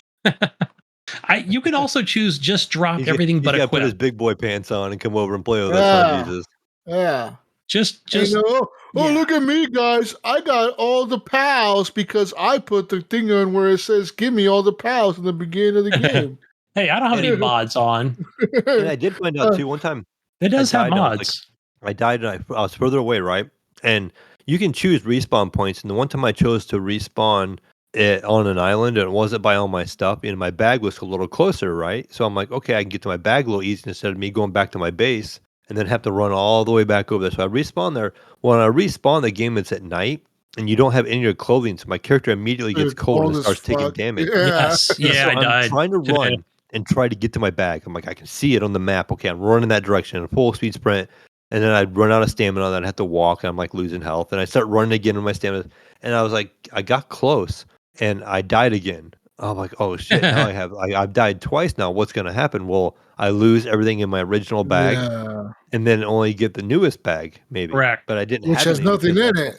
No. Yeah. When I respawned, it shows both bags, both spots on the map where I had died. And so I was able to go. When the other one that had nothing in it, I actually found an egg while I was going there. So I just grabbed it because it was there. It's like they have these eggs, Jesus, that are like PAL eggs. They have to go in an incubator. They're like special eggs. They're not ones you cook. They're ones that will have PALs in them. And they're hidden. So I happened to find one while I'm running across there. So I'm like, I just grabbed it because may never come across this anytime soon. I want to play this game. I had it in my bag. And can we stop the show? Can we just go play this? Okay, let's go. We're leaving. See ya, guys. We're gonna stop the show and just go play. Find your own news this week. We're just gonna go play. We're gonna go hang out. Fuck this podcast. We're just gonna go. We'll talk to you in a couple of weeks, guys. See you guys in 4 weeks when we're done playing Power World. And it's hard to put down too. That's the other thing too. It is. Well, it is. We're going to record today, and Jesus is like, stop playing, you guys. Yeah, that's the thing about people always ask me, like, what's so alluring about Pokemon is that you're always trying to get something better, and the game always rewards you with something better. The more you explore, the cooler Pokemon you find. The more you explore, the more powerful shit you find, hidden stuff, and like you start getting better and better and better and better, and then you become like this real badass by the end of the game. That's the allure of this game, right? You're trying to always be better. But this game also has a survival aspect of it. So it has two different grinds going on. You're not just grinding to get the pals, you're also grinding to survive and build better bases. And I'm enjoying the pal aspect of it. Like I have more fun going out and attacking pals and fighting them and trying to collect different ones and seeing them. Yeah. And then I am the crafting part. Some of the crafting's like, okay, you need somebody of this, like But if you're not into the survival aspect of it, though, Gunny is right. The game does have settings you can just toggle off completely in the beginning of the game when you go to create your world. That's the one. The only one I chose. You could turn off your hunger meter. You can turn off the crafting shit. You can turn off the stamina meter. A lot of stuff you can do. Yeah, you can. The settings. I didn't look at any of that. I just created the world and just jumped. Yeah, like you can turn off a lot of stuff. Like some people, like I said, some people will not like having to craft food for yourself to live or whatever. So what they'll do is they'll just turn off the hunger meter and turn off the cold. Turn off the climate meter or whatever, where the weather affects you. Like you could turn all that off if you're not into that. And I mean, yeah, in a way it is baby mode because I don't think that's how the game was intended to be played. But they are giving you the option to turn it off. So I guess they're just saying, or make it more difficult, right? Like that's another aspect. It goes both ways. Which is great. You could even say, I want my stamina meter to deplete even faster. I want my health meter to never regenerate. I want, this to affect me even more. I want less pals to be visible in the world. I want all the pals. You could even increase the amount of pals. Yes. That are right. in It'll be world. 3 instead of 3 bosses instead of 1. Yeah, you can It's you can say insane. I want to have the maximum amount of pals in the world, and it'll populate as many as it can into your world while you're in there, so you don't have a difficulty finding pals or whatever I to mean, they're eat pretty or much everywhere kill. already. Like I'm just on the normal, I didn't change any of that Yeah, vanilla settings, and they're pretty much everywhere. You find them pretty common. I find a lot but of repeat ones, but I mean, once you start but yeah, finding new ones, man, you get to a new area, and you're like, oh yes, this is cool, and you're you exploring, and know you know what's exciting to me is I'm coming in as I guess starting over again on Steam. I'll be coming in as a new player again, so I get to start all over from the beginning. Mhm. So all this What stuff you did guys are talking about, I'm gonna I'm have to curious redo too, everything. like with you guys, like with Gunny and Jizz, how did you guys start off? Like I started putting a lot of my points early on because you level pretty quick early on. I was putting a lot of my points in stamina, That's what I was doing. All stamina, pretty Yeah, I and much. was doing because health and stamina, the I top and didn't the really do bottom. I haven't done health until recently. Like my health is still pretty low. I just Yeah, figured stamina was very important because you're always swinging your you're always axe, Yes. you're running out always of it. attacking. You're always gonna Yeah. run out of Yeah, it. and So then I Cutting a also tree down, upgraded fighting an enemy. It's rough. my workload capacity or whatever so I can carry more because I was early on I was farming a ton of rocks, a ton of yeah, wood. And I was just like kept getting encumbered and I'm like, oh man, I'm like walking super slow. So like I started bumping that up so I could carry more and I increased my stamina. So like I said, I went with a whole all right, I'm trying to get like self-sufficient really quick where my camp pretty much makes everything for me. So I spent some extra time going out and get a whole bunch of extra wood, getting all those farms built and all that stuff before I went out and started capturing pals. I just kind of focused on my base. And then I started putting pals in there that will work on those items. So like I said, with the garden, I found I captured this one earth pal. He put seeds down there for me. So as soon as the garden has been, like harvested, he'll plant new seeds and then I have a water pal in there who waters it for me. So I don't have to do anything and then it turns into seeds and then there's one that will harvest it for me so like and they just put it in my chest. Now the only thing I don't like is the pals will put stuff away for me and they were putting it in different chests. Like I like to have my stuff very organized. Like I had like 5 chests and I had one specifically for food, one specifically for like resources and the pals just kind of seem to put it wherever. I'll be over there in yeah. the chest and then I'll see them Yes. carrying rocks over and putting them in my damn box with my food in it. I'm like, They get do that that. shit out of here, Well, and I'll you take it back smack and him. You got to smack him and tell them, "Hey, yeah. motherfucker, you're going the wrong Pick him box, stupid pal." pick him up and throw him. And actually, I think Ganesh taught me this, and this was a smart idea. I He think it built is. Even though I a taught you that. chest. He built a storage chest right beside each facility. And That way, they'll they walk to only it carry because it it's right there. closer. I Yeah, hope Yeah, so that like they're works. only dropping it in that one thing. So then you can just go there and take it out of there when you yeah, need. that So makes Yeah, that put that it really makes works. I near sense. didn't think the about that. Because logging you're That's ore. smart. you're probably right. They probably take it to the nearest chest to that area, hmm right? And so I built one by each of the working stations I have going now, and we'll see how that goes. Maybe they'll quit putting it in my food box. Like I keep going over there and I keep finding rocks in there, and I'm like, God dang it, quit putting rocks in my food box.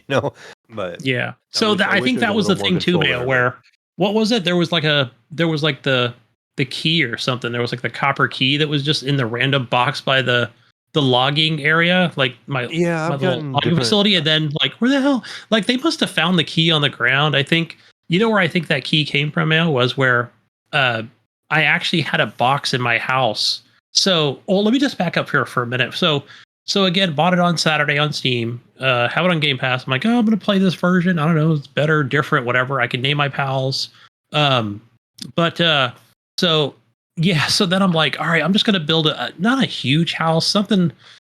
I don't know, something big enough to where I can put like probably 7 to 10 beds. Even though you really only need like 6 or 7, kind of where I'm at in the game, where I I have think I 7 have. pals out. I think I have 8 beds and 8 pals in my camp. I think it's a Yeah, and little you are steep. ahead of me. You are ahead of me in especially time air where I just don't have some of those things unlocked. I just have more pals that I've captured. But Yeah. I think you have um more of the unique pals. You have like the elk one, and I don't have any of oh, those that elk yet. one is so good. Yeah. I just have the boar and the chicken and the cat looking, the pink one, and then I did capture recently the Pikachu looking one, the electric. And I've I captured a haven't seen couple of it. those, and It's I weird. have I haven't seen it on Steam. I have the dream catchers. I have like 4 of those. I have 4 of them flying around with me. I do have a giant chicken. It's a lucky chicken. The lucky ones have like a shimmering sound to them. Like when you find them, you can hear this noise, and you're like, "What's that noise?" It's like a sparkly. It's like a sparkle sound, and you gotta like search for them. And all of a sudden, you see a really big pal. He's like double the size of all the other pals, and it could be any of them. You don't know what it's going to be, but they have an extra trait or two. So when you get those, they're bigger, but they have an extra trait, which can be handy. Yeah, and I you did. can. So can you add a trait to them as well? Because you can do it with the Yeah, regular they pals. still they upgrade as well. They still upgrade. Okay, good. Yeah, they're just a bigger, better version, and they're just like, they call them lucky ones, I guess. And Yeah. so I have Have two of you those. I had the chicken and the earth one, and like I said, they do work for me. So, and and have I have you? a other variety. I have the elephant, and I have the monkey, and then maybe just a couple other ones. But Yeah. So I'm trying to think if there's other ways to upgrade them. I know you can add traits, but then I think you upgrade them through the statue, correct? I believe it's through yes, the statue, and that's something yeah, you you guys build that listening will statue, get early and on. You unlock it. you get those little I can't remember if they're like pal souls or which whatever it was. There's something you have Yeah, to I can't unlock. remember You if it's find them, souls or not, or if and they're, or if you it's the can fluid. I unlock them can't and remember upgrade what. them. Yeah, Yeah, and I need a you bunch of upgrade their those for health. something I was building the other day, and I can't remember what it was now, but I need more of them, and so I got to try and figure out how to get them. So I was out killing some the other day, Yeah, and I and haven't had them. It's the one that's in a little medicine looking vial. I think it's a the pal soul fluid. or the Oh, it fluid. could be That's the what it is. soul or Pal the fluid. fluid. Yeah, Yeah, I need some of that for something I was getting ready to build. so So many that's items kind too of to this game. It's unreal. yeah.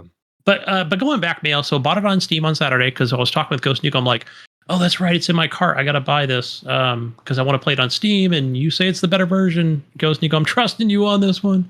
But pretty much the same kind of performance I'm getting on the Series X plan.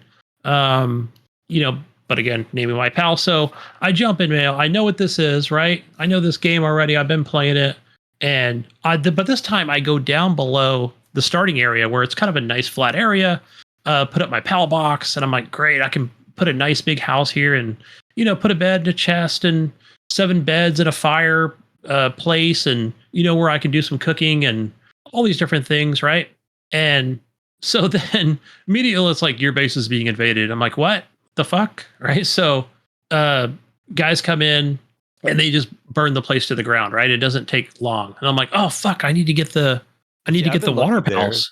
The very first time I was invaded was the guys that could throw fire, the little dragon-looking guys, the little lizards, and I was Yeah. gonna try to capture one, right? And they all died too quick. I couldn't capture one. And then every time I've been invaded after that, it's been humans with guns, and it'll be like the little bandit, whatever they are. I can't remember what they are, but and I I forgot just their would kill names. They those. got the corniest name, by the way. And then have you run into some of the game's hit detection, the detection stuff? I've had multiple times where I've been raided, and like 3 or 4 of the raiders are stuck down at the beach, like they can't get up on like a ledge, and so like I don't even get hit with a full raid. Like it's happened to me like last 2 or 3 raids I've been hit by. No. Like I've the always raiders had are it to where coming, they and make it successful, but they the get only one stuck, and only like 3 or 4 of them make it to my base, and they die before they like really get into my base, and then you're lucky. it it says the raid's going on, and they're like a minute walk away from my base, down at the bottom of the beach, and they're like stuck on a ledge, And I'm like, what the heck is going on here? And I'll shoot one, and then they'll kind of move, and then they'll kind of start running around, and then they just disappear. Like, and You got to it'll be show like me where your base the is. raid ended. I think it's the same area, so it's just right there where you first start the game. There's a little flat area, like Right it has a below. couple like worn down like brick and stuff along there, and then to the right there's like a bridge and all that kind of stuff, and so I Yeah, think it's that's the where I'm same at. area. But It's they don't just get stuck. That's for sure. for some reason they Um, keep getting stuck right there when they go to raid me, and so only half of them ever attack me when they raid. you're lucky because they come in, and then and then I thought, well, okay, Steam version fine. They burnt my fucking place down. Rebuild. Okay, I rebuilt it Now a second time. you're like the Then second or third person that's told me about where they've gotten raided and their places have been burnt down and they've I lost don't their stuff. So I even think what You I'm gotta gonna you do. gotta add the Pokemon to protect your place, bro. I Yeah, do, mine and protected. I haven't had that I issue went yet, and but I got. think what I'm gonna do is I'm gonna space all my stuff apart a little more, like my boxes and all So my it items doesn't and all that all stuff, burn down. so it doesn't like spread. You know what I mean? So I think it'll Yeah. happen to spread. So I think I'm gonna maybe space out my It stuff a little more, it spreads and so out hopefully that quick. helps. So here's what I've done. Okay, Listen, so man, you gotta have a water pal there Yeah, you so you gotta have can like a put. water I pal in had there. Like I have two. an I had elephant two and a water. penguin. So Those that's guys what are I like did, that's like my fire Jesus. team, evidently. Yes. So that's what I did. I went and got the penguin, and then I had the baby elephant. And I thought, great, these are going to be the ones that are actually going to put the fire out. So I get raided again, right? Not like in succession or anything. But apparently something came in with fire. I don't even know because it was chaos at that point. It was a Charizard, bro. It was a Charizard. It must have been a Charizard because either that or I'm thinking that maybe, Mayo, maybe it's possible that my Firefox is like, because I think it's not exactly like blowing flames or whatever. At the moment it's on your base, but when they come in, Firefox is catching your base on fire. I think that's possible. But I think that's possible. Gunny thinks he's getting raided as his own pals, just burning his shit down all the time. I think he's burned it down twice. I have one in my base because he works with my forge and he works with my campfires. He like restokes. Can't trust him. Yes, Pokemon, yeah, he's the kindling, right? Yeah, and so he's done working on there, and I've never had a fire yet. So the only time but your setup's a little different. Your setup is a little bit different than mine because Mayo's setup is hardcore, real gamer setup. Yours is bullshit baby mode setup, probably. No, I had a big ass house in it. Everything was cool. Yeah, you probably had a pre-built mod for that house, and then it was a tinderbox, man. Because all right, check this out. Jesus, he showed me his game for the podcast, and he's got this whole set of stairs that we're going up right where his house is at. It's just gone. It's just a set of stairs that go up. Like my house is ground level. It's not fancy at all. A couple square boxes, just. There's no house there when you saw it, Mail, because they burned down. Gunny built a mansion. It all burned down because his pal burned it down. He got pissed off. Thanks a lot, Fox. Make me do slave labor, you son bitch. I'll fucking bring your house down. I did throw him off a cliff, by the way. But he came back unharmed. Well, that could be why. So then check it out, guys. Fuck you, I hate you. So I'm over there and like I'm getting invaded and fucking. So then I see like, okay, the flames are on the house. Half the fucking thing burnt down, and here's the little fucking elephant and the penguin. It looks like they're blowing water through a straw, and I'm like, that's not gonna put the fire out. Jesus, what the hell? You know what I mean? And then the place just goes blah. The whole thing just falls to the ground. And the fucking elephant just kind of looks over and be like, yeah, I really tried, man. I'm like, the bullshit you tried. Shrugs his shoulders and walks away. He just walks away.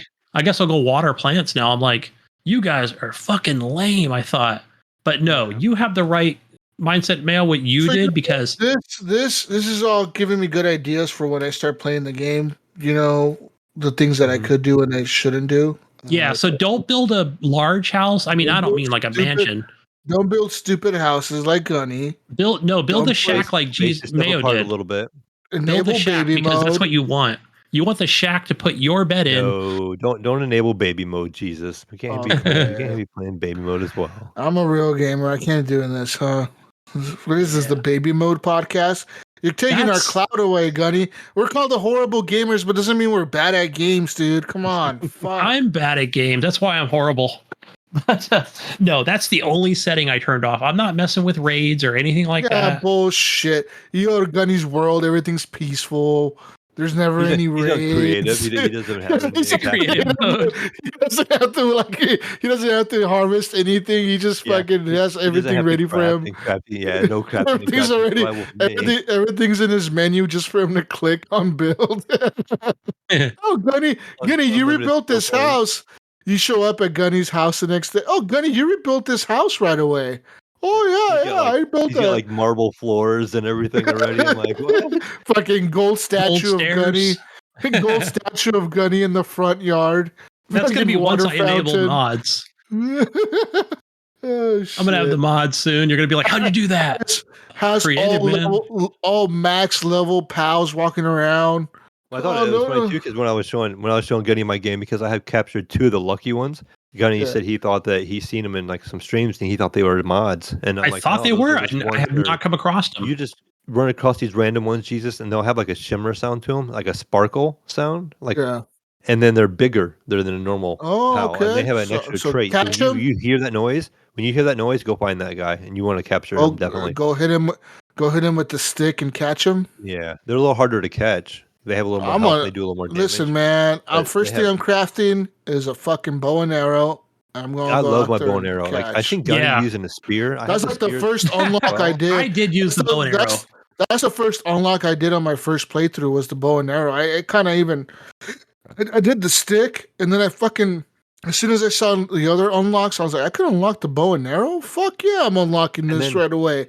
and then Jesus, the bow and arrow, the couple of things, hold the longer you draw, it makes a noise for a maximum damage. So like a shorter draw is a shorter amount of damage. If you Yeah. hold it longer, it makes like a ding kind of noise. You know you're gonna get maximum damage. And then headshots do matter. You will do more damage with a headshot. So Alright. don't like, But I got a question in this game. When you fight a pal and you're gonna catch him, if you kill them, are they just dead? You can't catch him anymore? Ye- Correct. yeah, no, well, you have to find another one. Yeah, you can't capture that one. His body just rolls off to the abyss, Yeah, they and he drops some items. He could drop Meat like say or like a food. boar meat, one. yeah. Is I found meat a couple times, but I find more stuff like so like when I killed the boar, he'll drop like leather and some like the Okay, the alright. firefox. The firefox will drop like a fire. Well, so like if you find a really Gland? cool Is it called a one, gland? I think it is. Yeah, like it's if like you a find a fire really gland. cool You need one those. and you're fighting him and he's really tough to kill, and you just accidentally like do some crazy attack on him and you kill him. Yeah, There's he'll like no drop way. some items. There's no way to revive him and like No. catch him. Nope, you can just kick his body So around. you got to he'll go get him ragdoll down to rolling a. around. You got to get him down to a That's sliver of health crazy. before 'Cause in throwing your Pokemon, house spear. I think in Pokemon you can defeat a Pokemon and catch him and then just take him to the fucking like the vet place, the doctor or whatever, and then they'll heal him up and you're good to go. And then I what think because do, in this game there's like many of each kind. no, there's a lot Because in if you Pokemon find as one, well. there's There's always more in another one. Pokemon, you know. Well, there's Yeah. more Pokemon, but like Yeah. the rare Pokemon are really hard to catch because there's some Pokemon that are like unique, like really unique. They're like one of a kind Pokemon that like And then usually there's- each game has one where like it's like this is the one Pokemon in this game that's like the rare one, like really super rare. You will only ever see him once, and you better hope you fucking have the right shit to catch him that one time because if you don't, you're fucked. You can So probably in never this see game, him again. Jesus, you have after- special pal spears, like special Pokeballs. there's Oh, upgrade that are ones. even for more powerful Pokemon or pals. Yes. So Or whatever. I like have the some ones you other ones I mentioned. have that are higher ranked, and they have like a PAL like capture. Yeah, they really stole everything from Pokemon. Like Pokemon they has the did. same They shit. did. Pokemon has regular Pokeballs, and then they have like the different Pokeballs. They have like Pokeballs to Right. catch special certain Pokemon, and like special Pokeballs to catch like the super special Pokemon or whatever. Like there's some Pokemon that you can only catch with a There's so certain many little Pokeball. elements from other games I've seen there. Like we were talking about how that was borrowed from other games. Fortnite is another one. You make a glider, Jesus, and when you glide, it looks just like you're gliding in Fortnite. Like Just like two it. hands on But the it is I glider. epic. mean, Looks but I just mean, like how it, right? how different can you Then- make a glider? Doesn't like Zelda Yeah. look the same? But it's old. It's- I mean, it looks like straight up out of It's Unreal 5, so Fortnite. it's Like it yeah. does. Like it's not like crazy. Like an old But I'm school. glider. saying like Zelda has a glider. I don't know what Does that that one look looks like. So Looks the same kind of, doesn't it? Just a Yeah, it little does. glider. Yeah. But even the animations, you know, like how like in Fortnite, like your two hand holding onto it and you kind of move in your waist, like your legs kind of like when you're gliding. How the It fuck glides- else are you supposed to move, Mayo? I'm just saying, it looks What are you just supposed like to do? You Fortnite. fucking gotta turn it like an airplane and keep your legs stiff. It- I mean, No, what do but you it expect, feels, Mayo? It feels like No, the Fortnite. glider looks Well, exactly the listen. same. Listen, my client, Power World Industries, claims that you cannot make a glider any other way. Okay, we're trying to be realistic here and have physics in our game. And listen, when you're in a glider and you turn, your legs are gonna dangle a little bit. Okay, that's just it. It's just I don't know. Alright, maybe man. Cross them, you it's can in cross your third legs. person and Unless it's a whole unless you're like a combination. really Dance. unless you're like a really fit person and you're gonna just hold your body stiff while you're gliding through the air. Okay, listen, man. My client claims we need physics. Okay, God damn it, you. But some of the other stuff is like the building kind of. Now, not again. It's not Fortnite-ish, but like you know, like in Fortnite when you have building mode, it's obviously it's very fast. But you have like the angled pieces, and you have the straight pieces, and you have floors. You have like a floor. I had a wall. hard time.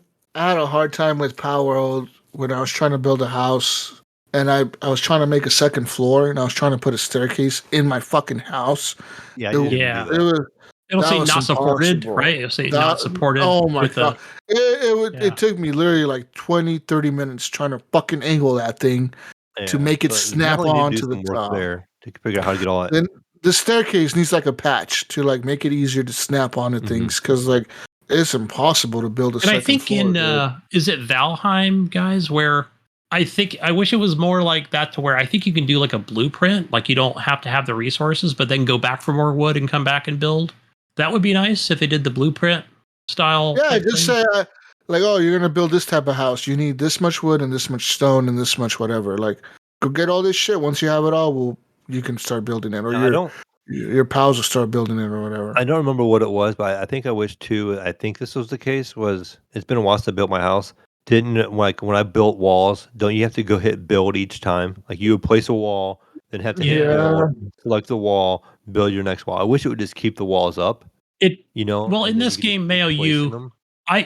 Mayo, I use the controller because I'm a hobo. I've been playing this game with an Xbox controller. So in mine, if you notice when it pops up, so I think it's press X to build, but it also lets you. If I press Y, it'll keep that same piece. It'll continue. You can continue. It'll continue. So I just go Y, Y. On the Might have it mouse. PC. On the just didn't mouse, know you that. like I think you right click. It'll say hold right click or hold shift or something like that to continue to have a continuous build. So you mean like selecting the wall piece, putting it up, and then going back to select the wall piece. Oh, You right. can Like have it to actually, where that would be nice if it was a scroll wheel. You can have it to where you just select the wall piece and have it to where it stays on the wall piece and continue building the walls. Yeah, I was not around. doing that. Like I said, but I You built could do it that way. My house is very primitive. I put a bed in it, and that's it, and a torch. That's all you need. That's you all did you it need, the right man. way, actually. Yeah. Listen, all you need is your PC desk. Your my fucking, guy is grinding. He ain't got he's no a time man. to He's do a anything man. else. But yeah, Listen, he's a man living in the wilderness. He's out there living. Okay, he ain't out there to he's a make no pioneer of the fancy world that house. he's in. He's making it Yeah, from scratch. this guy's like a fucking pilgrim. Okay, He is. he's out there. He's exploring the new world. Okay, he got no time for no fucking bullshit fancy shit. All right, we ain't building no light fixtures. We're gonna build a fucking wall. Oh, that's something. 4 walls and a roof. I built they call it a mounted torch. I'm like, okay, a mounted torch, right? Never heard. I haven't Lights. gotten that. Lights for in my house. I want one in there for when it's dark, right? Because when it's dark, you just can't see. So I built this mounted torch, and it doesn't mount on the walls at all. It just stands on the floor. It's like a little tripod, so you can put it anywhere. But I'm like, a mounted torch, you would think you can put on the wall, and it's literally just a little tripod that stands on the floor. So I was like, oh, okay, that's interesting. Listen, man, it's just a little torch. Leave it alone. Do you have to light it each night when you go in there? Does it turn off? It is out, and when I walk by it, it has me to hit F to ignite it. Yeah. But I just leave it. I wasn't go. sure if that was a mess with it glitch or anymore. not. Like Because I have to do it every. there. I have to do it every I night. go in Manually there. go in. I go in there, I sleep, I wake up, get back to daylight, and go right back out and start working. Like as soon as the sun goes down, I go straight to bed like an old man. He's tired. He's been 8 o'clock. working, Shut it building down. all day, slaving away. Oh man, Mayo. Yes, man. He runs home, goes right into that house, sleeps, wakes up, and it's morning. He runs right back out and gets right back at it. It's like a true farmer. Yeah. Yeah, there's no rest. That sun is coming up. It's like sunrise, and he's like going up. The pals are still sleeping over there yet. They're still. Yeah. Oh, another thing, Mayo. You know that mammoth, that 38, level 38 mammoth? Well, the other day, I think it might have been when I was playing on that. No, I think I played it when I played it on Steam. So I go down below. It's nighttime. I'm not getting raided. And I don't know what the fuck I was doing down there. I might have just been capturing some more pals.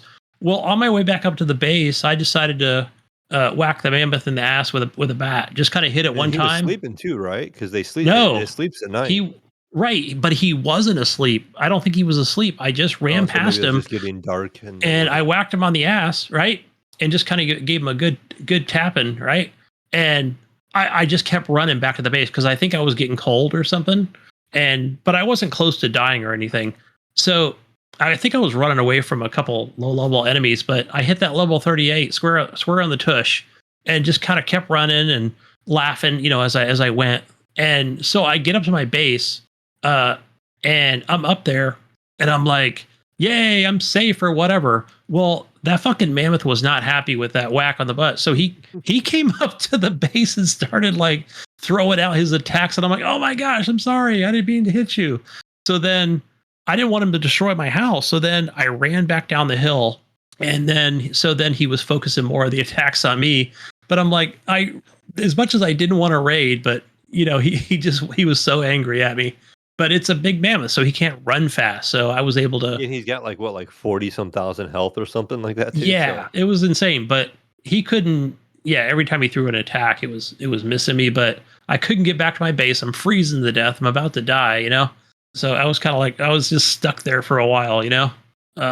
But yeah, I think I just eventually ran back up and around, got into the house, and jumped in bed. So nighttime was over with or whatever. He went back on about his day, but that was fun though.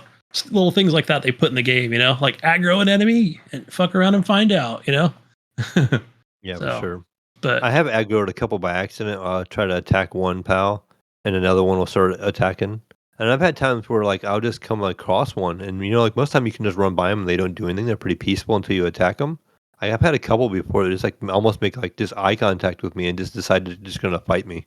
They start shooting at me. Yeah. And I'm like, oh, okay, I guess you're just gonna die now because I was gonna leave you alone. I noticed you got to get kind of close because I've kind of tested it too with like some of the humans where I've come across where like those human guys are just like those whatever you call them, like soldiers. They look like ninjas with skulls. Have you found the camp for the regular people? There's like these regular humans that have a camp, and there's like you can buy items, you can sell your pals and stuff like that. Have you found that yet? No, but as soon as I started up the Steam version on Saturday, I had a traveling merchant, and she got stuck on a rock, and I thought, cool. So then when I finally got up some coins, she unstuck for the rock and ran away. I was like, perfect. Yeah. Now when I need that merchant, she ran. And there's a hotel you can sleep at. There's a couple merchants. There's blueprints you can buy. Like I found a blueprint in a chest. It's like an advanced like headpiece, like headgear For the armor. Yeah. I have not used it yet, but I don't think I had the materials to make it yet. But you can buy blueprints from these people, so that's what your gold is for. And then there was something else your gold was for. I was like, what is gold for?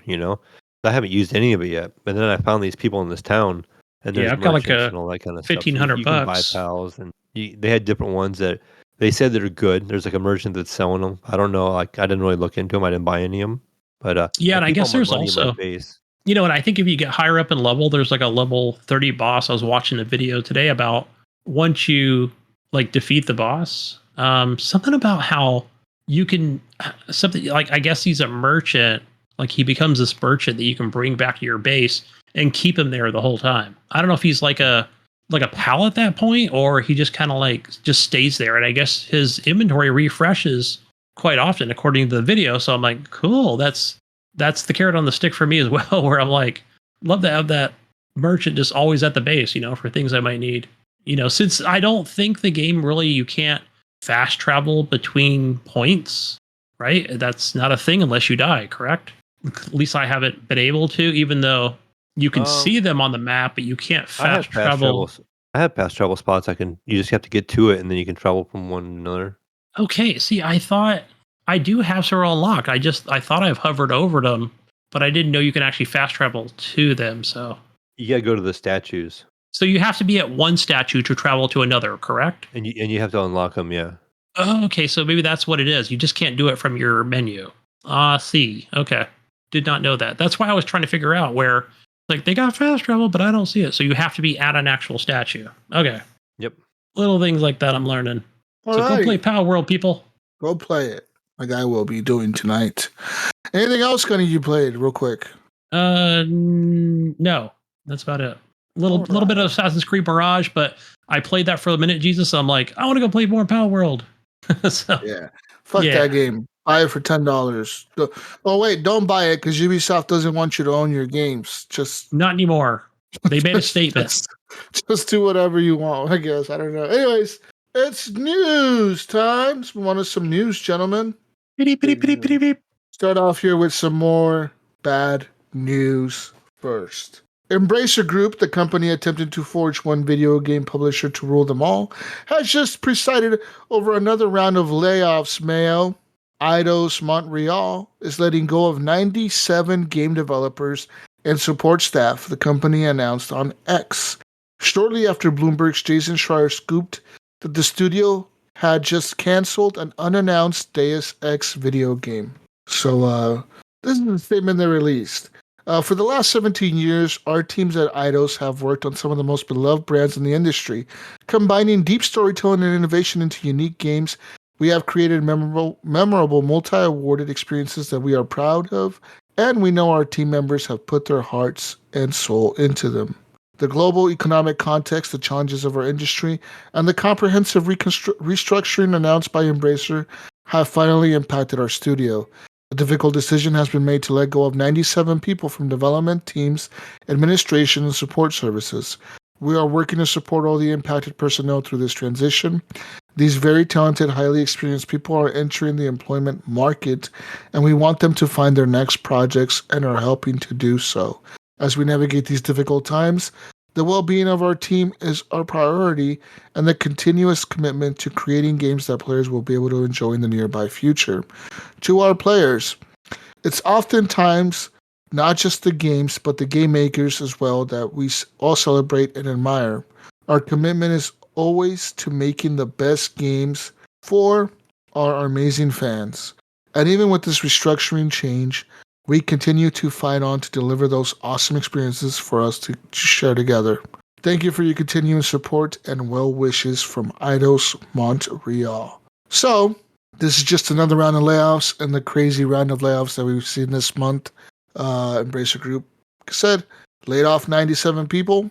And yeah, it's another thing, man. And a rumor has it they just canceled. In the news.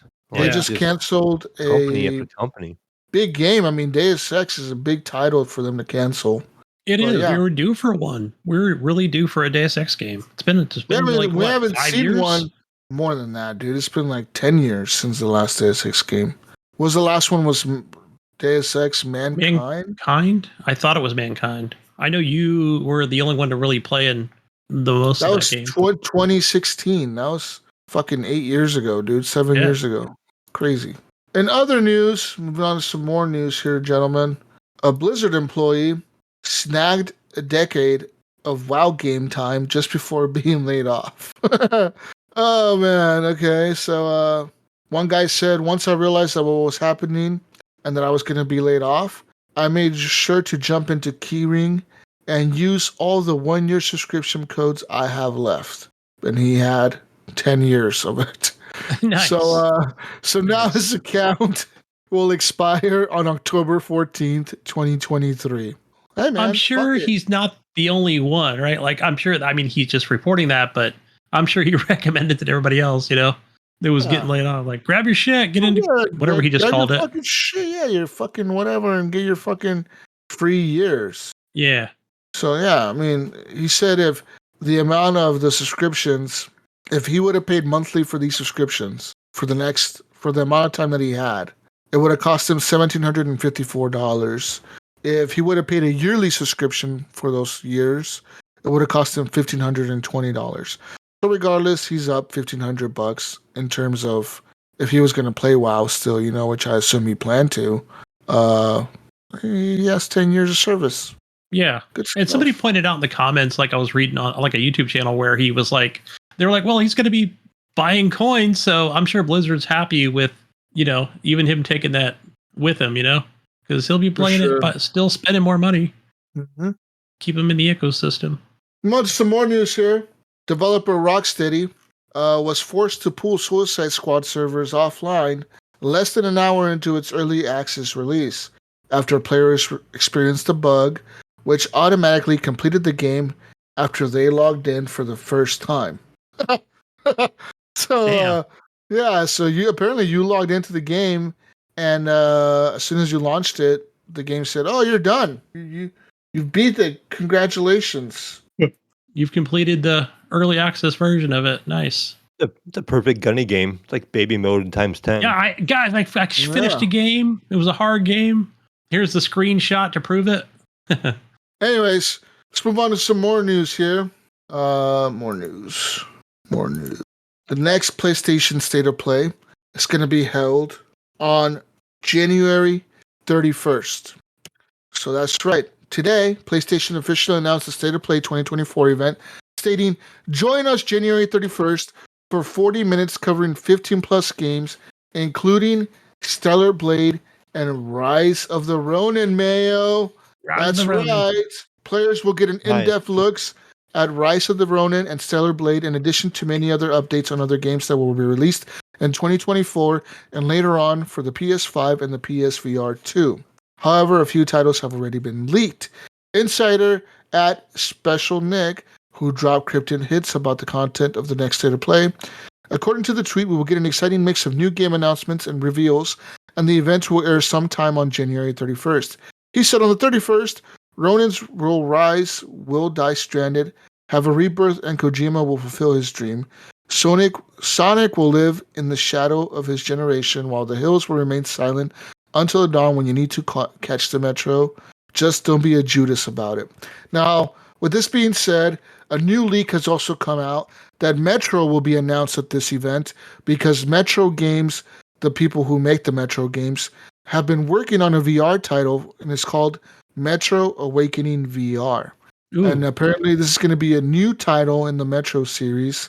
And no one knows if this is going to be like a remake of the old Metros or like a VR version of the last Metro game, or if it's just a completely new story or a standalone story. But Metro is coming out with the VR title. This rumor is probably correct due to the fact that this title will probably be announced for the PSVR 2, and it'll be out sometime this year. Now, Nice. Sonic Generations Remaster is also a rumor that Sega has been working on a Sonic Generations Remaster, and these are revisiting Sonic's iconic adventures on this franchise. And so maybe PlayStation's going to be showing off some Sonic. I don't think that'll be an exclusive, but yeah, you never know, man. Probably a timed these, exclusive. Sony's all about these classic games on their PlayStation. You know, like oh, play all these old PlayStation games on your new PS5 or whatever. Like they're all about that shit, I guess. So who knows? We'll see what happens. We'll see what they come up with on the 31st. In other news, Norman Reedus has added fuel to the Death Stranding 2 title rumors. Actor Norman Reedus is seemingly leaning into rumors about Death Stranding 2. Reports from earlier in the week claim that Hideo Kojima's nebulous upcoming sequel would officially be called Death Stranding 2 on the Beach. Just a day after the rumors, Norman Reedus, who plays the main man, Sam Bridges, jumped on social media to post a cutscene from the original game, the first game, Mayo, and he featured an ominous line, "I'll be waiting for you on the beach." Now, who knows what the fuck that means? Maybe he's just fucking around, you know, because in the first game, remember, they do talk about the beach, and you do end up, when you finish the game, you do end up at the beach with the president, and then you have all these fucking visions or whatever, and then that's when you have to make your way back to the beginning of the game. And who knows? But I'm assuming it probably will be called On the Beach, right? Like with all this bullshit going on, like it's probably going to be called On the Beach. You know, 'Cause with it's not- Kojima, anything's possible, but on the beach, I don't know. I think he would come up with something a little more, not so much on Listen, the man. nose. Hey, listen. Okay, like a few months ago in August, Hideo Kojima said, "Tonight, I'm rewatching my favorite movie, On the Beach," and he posted the movie like disc on his Twitter account, and it's a picture of the movie On the Beach. Okay, listen, man, it's a 1959 film about a nuclear apocalypse, Mayo. Okay, listen, Hideo Kojima is a motherfucking genius. All right, he's been dropping hints for you, and you guys don't see it, Gunny. All right, it's motherfucking On the Beach. It's On the Beach, Gunny. Fuck. Damn Fine. On the beach it is. On the beach. With a baby. Go to, No baby listen, this go- time. Go to the beach. Okay, listen now. Now, you think when the game drops before it launches, he's gonna go and bury some disc on the beach? and then some guy And in he's gonna give California. coordinates to where it is. Yeah. He's gonna drop like some weird coordinates on like some video, and then some guy's gonna find that the beach is in California somewhere, and they're gonna go out there and they're gonna start digging the shit up, and they're gonna find fucking Death Stranding 2 on the beach, in the beach, on the beach, in the sand. Oh shit, Gunny, that's some shit Hideo would. That's some Hideo ass Kojima shit right there. He would do that. He would bury some fucking Death Stranding collector's edition on the beach. He would do that. I could see that. That would be cool if he did. A week before launch, he would totally fucking do it, wouldn't he? I hope he does it on the beach near me so I can have at least get a crack at it. Yeah, Gunny's gonna be out there on the beach. Hey man, I'm looking for this fucking on the. Gunny's out there with the fucking. Well, he's out there with the fucking with one of those caterpillar fucking digging machines. Digging it up. Out there, just fucking digging the whole beach up. High tide comes in. Now I'm stranded. See where I went with that? Oh, you're gonna get stranded on the beach. Oh, I like it. Gunny, I think we just named the next game. Stranded on the beach. Good one. I see what we went with, Kojima. All right. Apple, okay. The other day, Apple lifted a crazy restriction. They said following. Today, Apple was introducing new options for how apps globally can deliver in-app experiences to users, including streaming games and mini programs. Developers can now submit a single app with the capability to stream all of the games offered in their catalog. So this is basically a 180-degree turn on Apple's policy since 2020, when the company repeatedly rejected Microsoft and Epic Games, among other applicants, who wanted to submit apps that could stream high-powered video games from remote servers or consoles to the iPhone and iPad.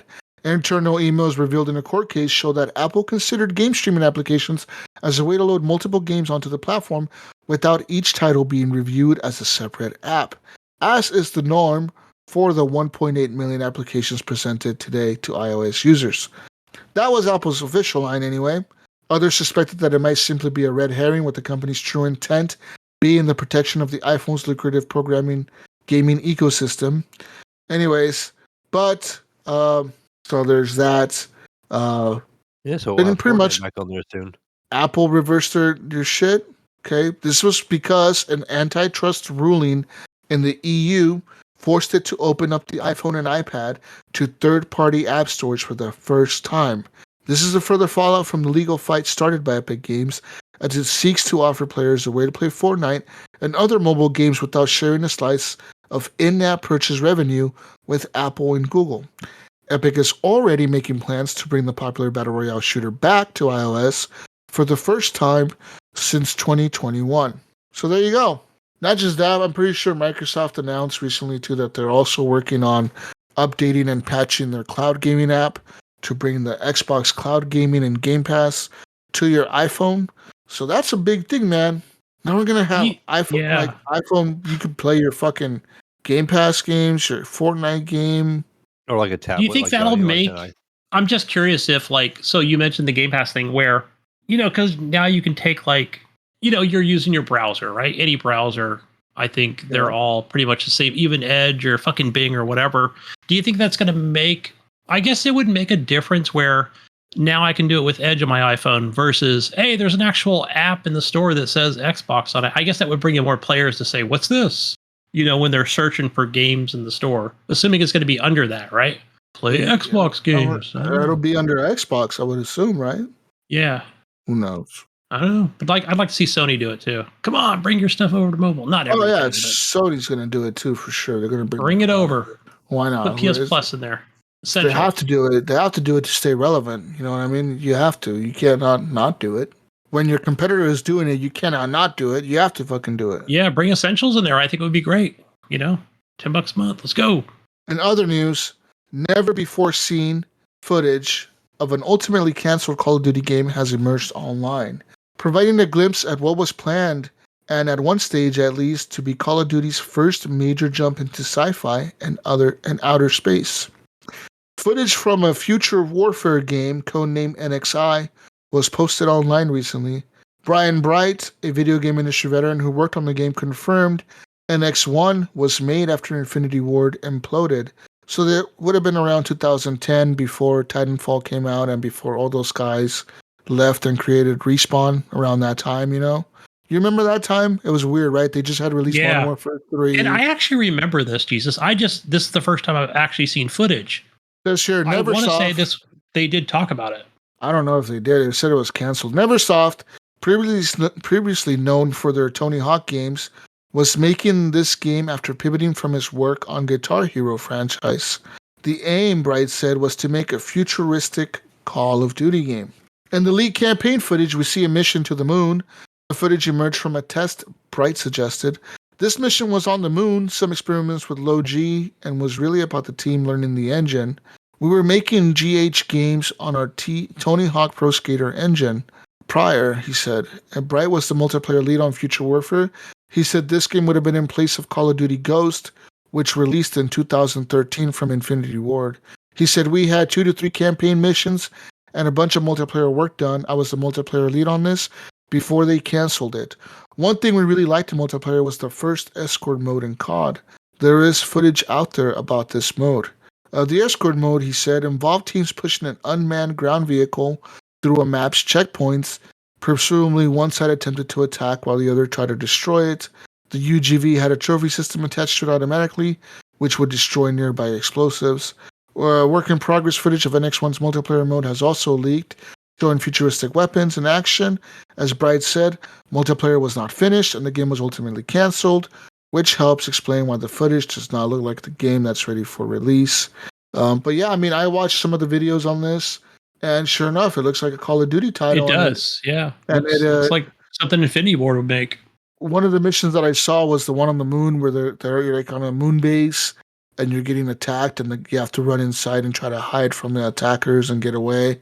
And as you're running, everything's exploding and the fucking base is getting blown up.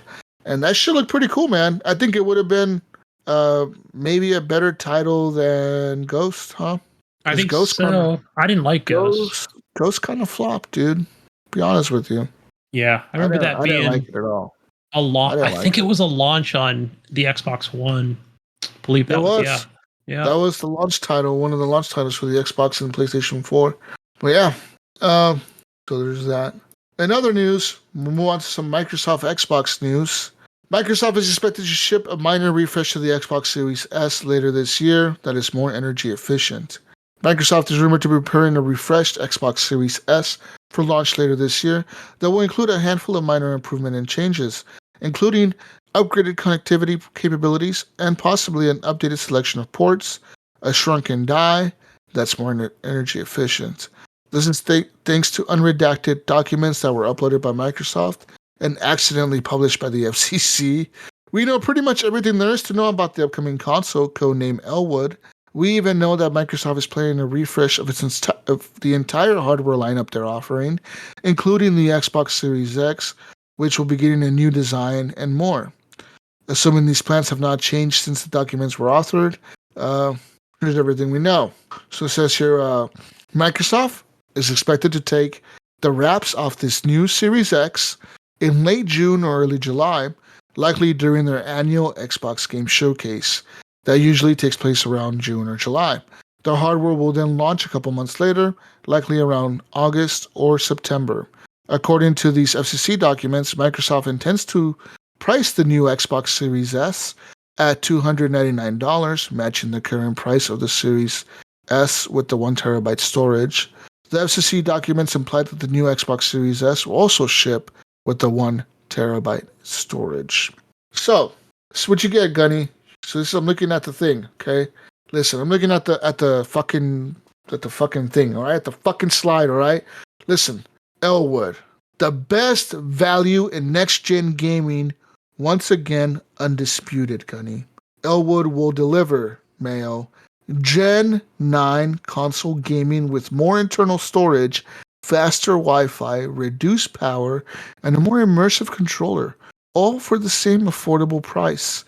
They have updated technologies, the all-new Southbridge to modernize I/O and sustainability efforts, Wi-Fi 6E radio for better throughput, latency, and interference mitigation, and Bluetooth 5.2 radio for improved accessory experiences. They also are giving you more value, Mayo. They're going to add internal storage for games. 1 terabyte of internal storage will be included with the all-new, more immersive controller coming alongside it. With the same low price, Mayo, you'll be thinking, wow, all these features, Jesus. What? Right. How much is this going to cost me? No, Mayo, listen, it's the same low price. $299. Same low price, Mayo. Use your saving, Mayo. You're gonna I'm be gonna- saving it if you buy this. I'm gonna go trade my S in for a better Dude, S. You better Super do it S. right now. You better just trade it in right now and save your credit, Gunny, while it's still worth something. Listen, Yeah. this is gonna have a new low power standby mode, which is 20% current XSS standby mode. I don't know what the fuck that means. Maybe it's 20% more better than You'll the save current mode. 20% more on your bill, I guess. Okay. 100% recyclable packaging. Fuck out of here. Microsoft did it again. 100% recyclable packaging, Mayo. 100%. Good for them.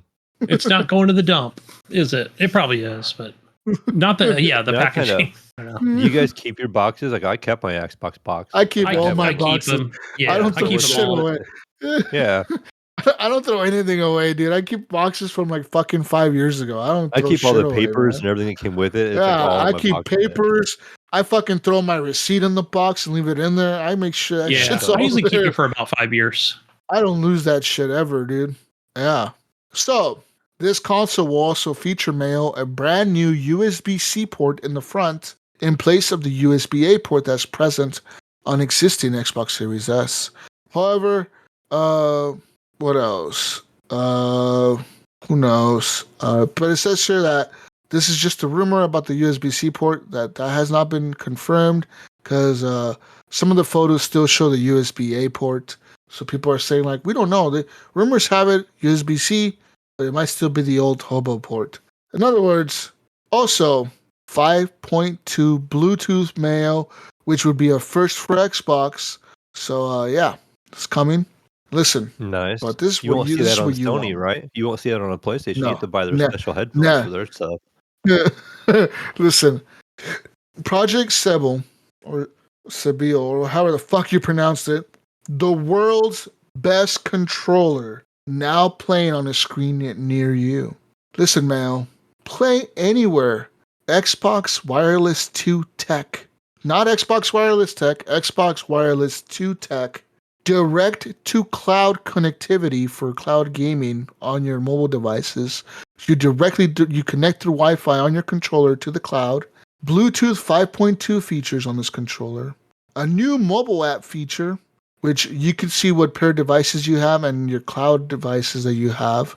And you can manage your devices and accessories via this new app. It's going to have durable and reliable new modular thumbsticks, improved longevity, and continued build improvements. You're going to have approachability tech in this. I know you're wondering, Mel and Gunny, what's approachability tech, Jesus? I don't know. Yeah, what's these what's them this with the big thumbsticks? words. Where's the haptic What's the- feedback, man? Listen, them big words. I don't understand, Jesus. I got you, Gunny. Engage and delight with lift to weight technology. Pretty much, when you go and grab your Xbox controller, Gunny, it's going to turn on just because it knows you lifted it off the table. And it will automatically connect to your device that is on. Whether that's your phone, you're playing via the cloud, or your console, you simply just pick up the controller and the fucker turns on. It just turns on. You don't gotta press no button. I know you used to pressing the buttons like some kind of hobo. Listen, You gotta man, hold the button in for a couple seconds. No, Gunny. We're living in 2024 now, dude. All right, listen. This is some new tech shit. Okay, you lift the fucking thing and it turns on by itself. Okay. I don't like this, Jesus. You know why? Because my wife's dusting and it's 9 a.m. She doesn't dust, by the way, I do. And just beep, turns that on, turns my console on. I'm using a lot more than 20% of power now. Now I'm using 40% more power because it's going to be on for the next 4 hours. You tell while I'm your at woman, work. you tell her, look, woman, you don't touch my shit. Don't move my controller. Shit turns on. I'll dust my own controller. I dust my own controller. That's what you tell her. Listen, you're going to have more immersion, Mayo. You're going to feel the game with precision haptic feedback on your controller. VCA haptics will double as speakers on the controller. So you will have speaker noises coming out of your controller, Mayo. I know you've been wanting this. You're going to have a speaker on your controller now. You're going to have an accelerometer in there and quieter buttons and thumbsticks for those late night gaming sessions. Oh, look at that. Look at that. It does sound like Fuck a really yeah. nice controller. Yeah, that's a plus. That's a plus if you're doing late night I gaming. did notice like my Xbox controllers are a little louder than my PlayStation. They are. Yeah, they're loud. They're loud. See, you're waking everybody up Those playing your triggers late are night, loud. your fucking late night games, and you're waking the whole house up because you're pressing the buttons all loud. And it's not because you're raging on Call of Duty. It's because the buttons. Okay, that's what's waking people up. They're like, take it easy on that controller. I'm trying to sleep while I'm over here, and all I hear is click, Yeah, click, click, click. What are you doing to that thing? Your girlfriend's Yeah. trying to sleep and you're Yeah. keeping her awake because your fucking loud ass buttons are fucking going off. Listen, man, you're gonna have these new buttons. Okay, listen, new and improved. All right. Maybe the haptics will wake her up now because it's gonna be rumbling all the time with all the haptic feedback. Who the fuck knows? But yeah. Anyways, that's some leaks coming out for the Xbox. Rumor has it all this stuff will be announced come the Xbox Game Showcase in June. That's not long from now. You know they're already planning for it. So get ready for that. In other news, Palworld developer Pocket Pair, okay, their CEO explained just how little experience the team had before making this smash hit. So, a few days prior to the launch, the head of Palworld developer Pocket Pair wrote a lengthy blog post about everything that went wrong during their extremely unmethodical development. From the lack of a concrete budget to a completely inexperienced team, the game's completion and successful launch are mind-boggling. So, this is what he said. He said, no sane company will start developing a game without a budget, Takuro Misobi said. But Pocket Pair is not a sane company. Before the small Tokyo-based developer began work on Palworld, it first spent 3 months developing their trailer. If the response to the trailer was poor, it wouldn't be worth making the game in the first place. That's why we didn't even bother making a budget to start with. Initially, I intended to make Palworld in 1 year. I didn't have an intention to make a major title, and I had no desire to spend years working on the same thing. But with only 10 of us on the team to start, I began to realize how impossible that would be. So I started asking myself, what's the budget? When the balance in our bank account reached zero, we could always just borrow money or release money just before the company went bankrupt. We had about 2 years of runway, and I decided to just keep working without stressing about the budget because all I was worried about was getting the game done as fast as possible. Although Palworld introduced over 100 unique monsters at launch, or at early release, developers lacked the skills they needed to animate these animals, with many having no experience in 3D modeling at all. So he said, I casually started designing Palworld as a 3D monster collecting action game. And then I realized that it took me an entire month to just make one 3D model alone. When we worked on Craftopia, we just purchased pre-made assets. We had never designed our own before. As more pals came to be, I realized with horror that the skeletons for each monster were totally different. They all needed around 20 unique animations, things like walking, running, jumping, attacking. The industry average time it would take to animate all these single motion is 1 day. 100 monsters times 20 animations equals 2,000 days of work. And we only realized this about 6 months into our development. A staffing agency set us up with a veteran motion designer named Ryohei Adachi. The first day he came in, he saw that we didn't even have done any rigging. I didn't even know what game rigging was at that point. Creating animations for 100 unique monsters without rigging would be like building a pyramid without using any heavy machinery. It just wasn't even possible, he told us. Adachi was really one who completed Palworld. He was the only veteran we had on the entire team. That's crazy. Says here, Unreal Engine has surged in popularity in recent years thanks to lower royalties and is probably considered a better choice for 3D games and their advanced graphics than Unity. This led the team at Pocket Pair to make a leap to Unreal Engine 4 following the development of Palworld's first trailer. But migrating from one engine to another isn't that simple, and the vast majority of what had been developed had to be rebuilt from scratch. The only things that we could even salvage were the 3D models, but even then, we couldn't use most of the assets we had bought. Just before releasing the first Palworld trailer, Misobi received an email from a freelance engineer named Hiroto Matsutani, completely out of the blue. He boasted 10 years of experience, and the team decided to take a chance on this stranger. We took a chance and hired him. After that, we brought on 5 more engineers that work on the project, but none of them had any Unreal Engine experience, and I let Matsutani train them, and he did an incredible job. That's fucking crazy. So these guys, have no money. They have no engineer. They hire one guy. No Then budget. they hire five more on a And then whim. they just come up with this, yeah. And then this guy doesn't have any. One guy had Unreal experience, yeah. And he had to show everyone else how to use it. That's fucking crazy. That would just take time there at alone, like the time to have to stop and teach people. Yeah. Like if they stop and have a question, only one person can answer that question. So that's gonna take time. And I'm sure he probably put some hours in. Like he definitely has a labor of love for him. Because he probably put a lot of work into this, being one guy by himself. Yeah.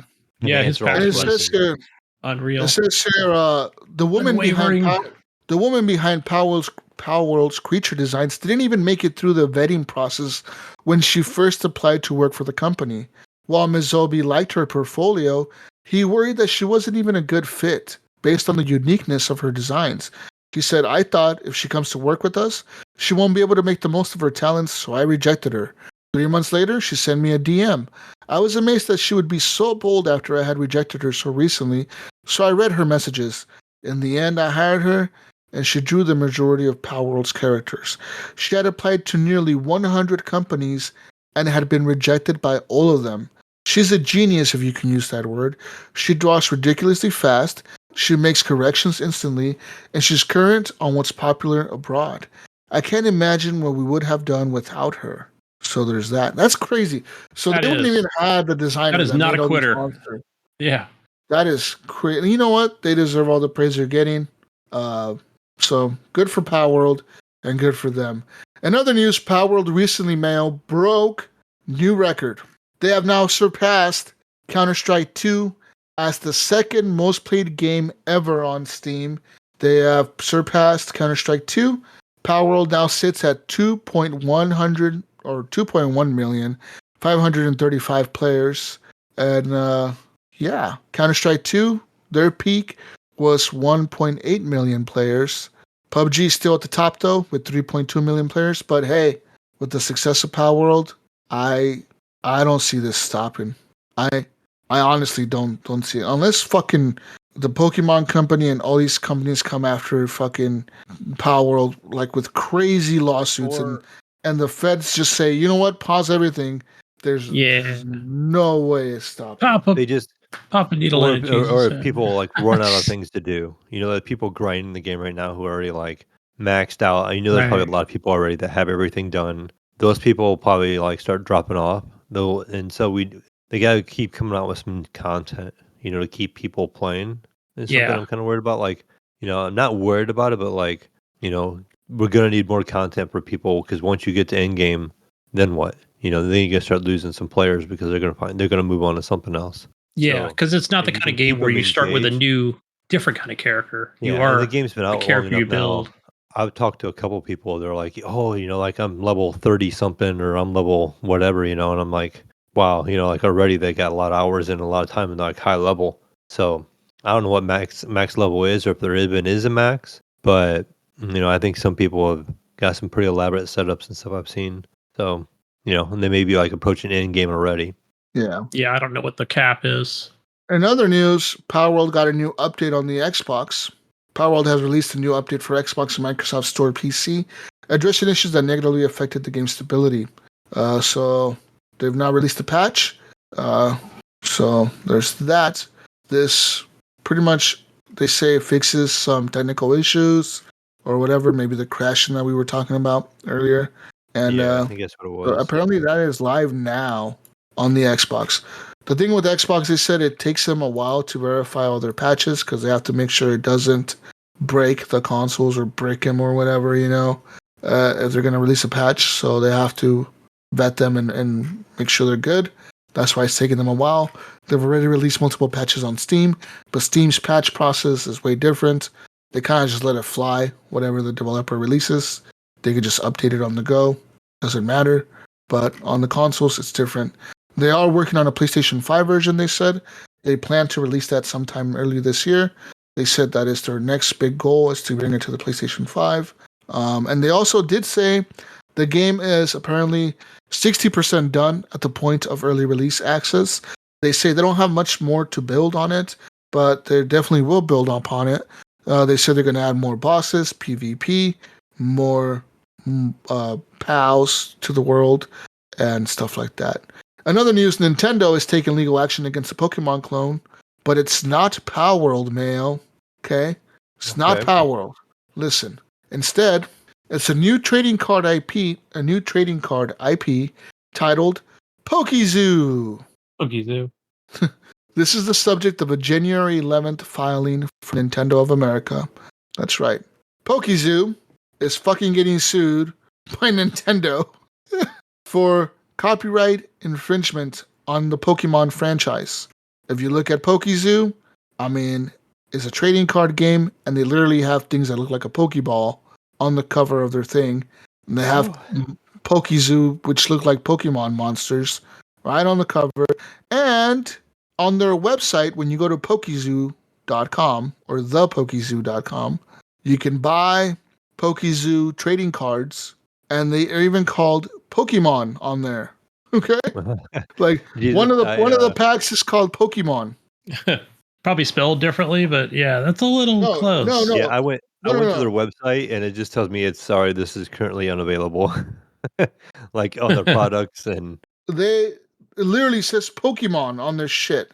It's spelled the same way.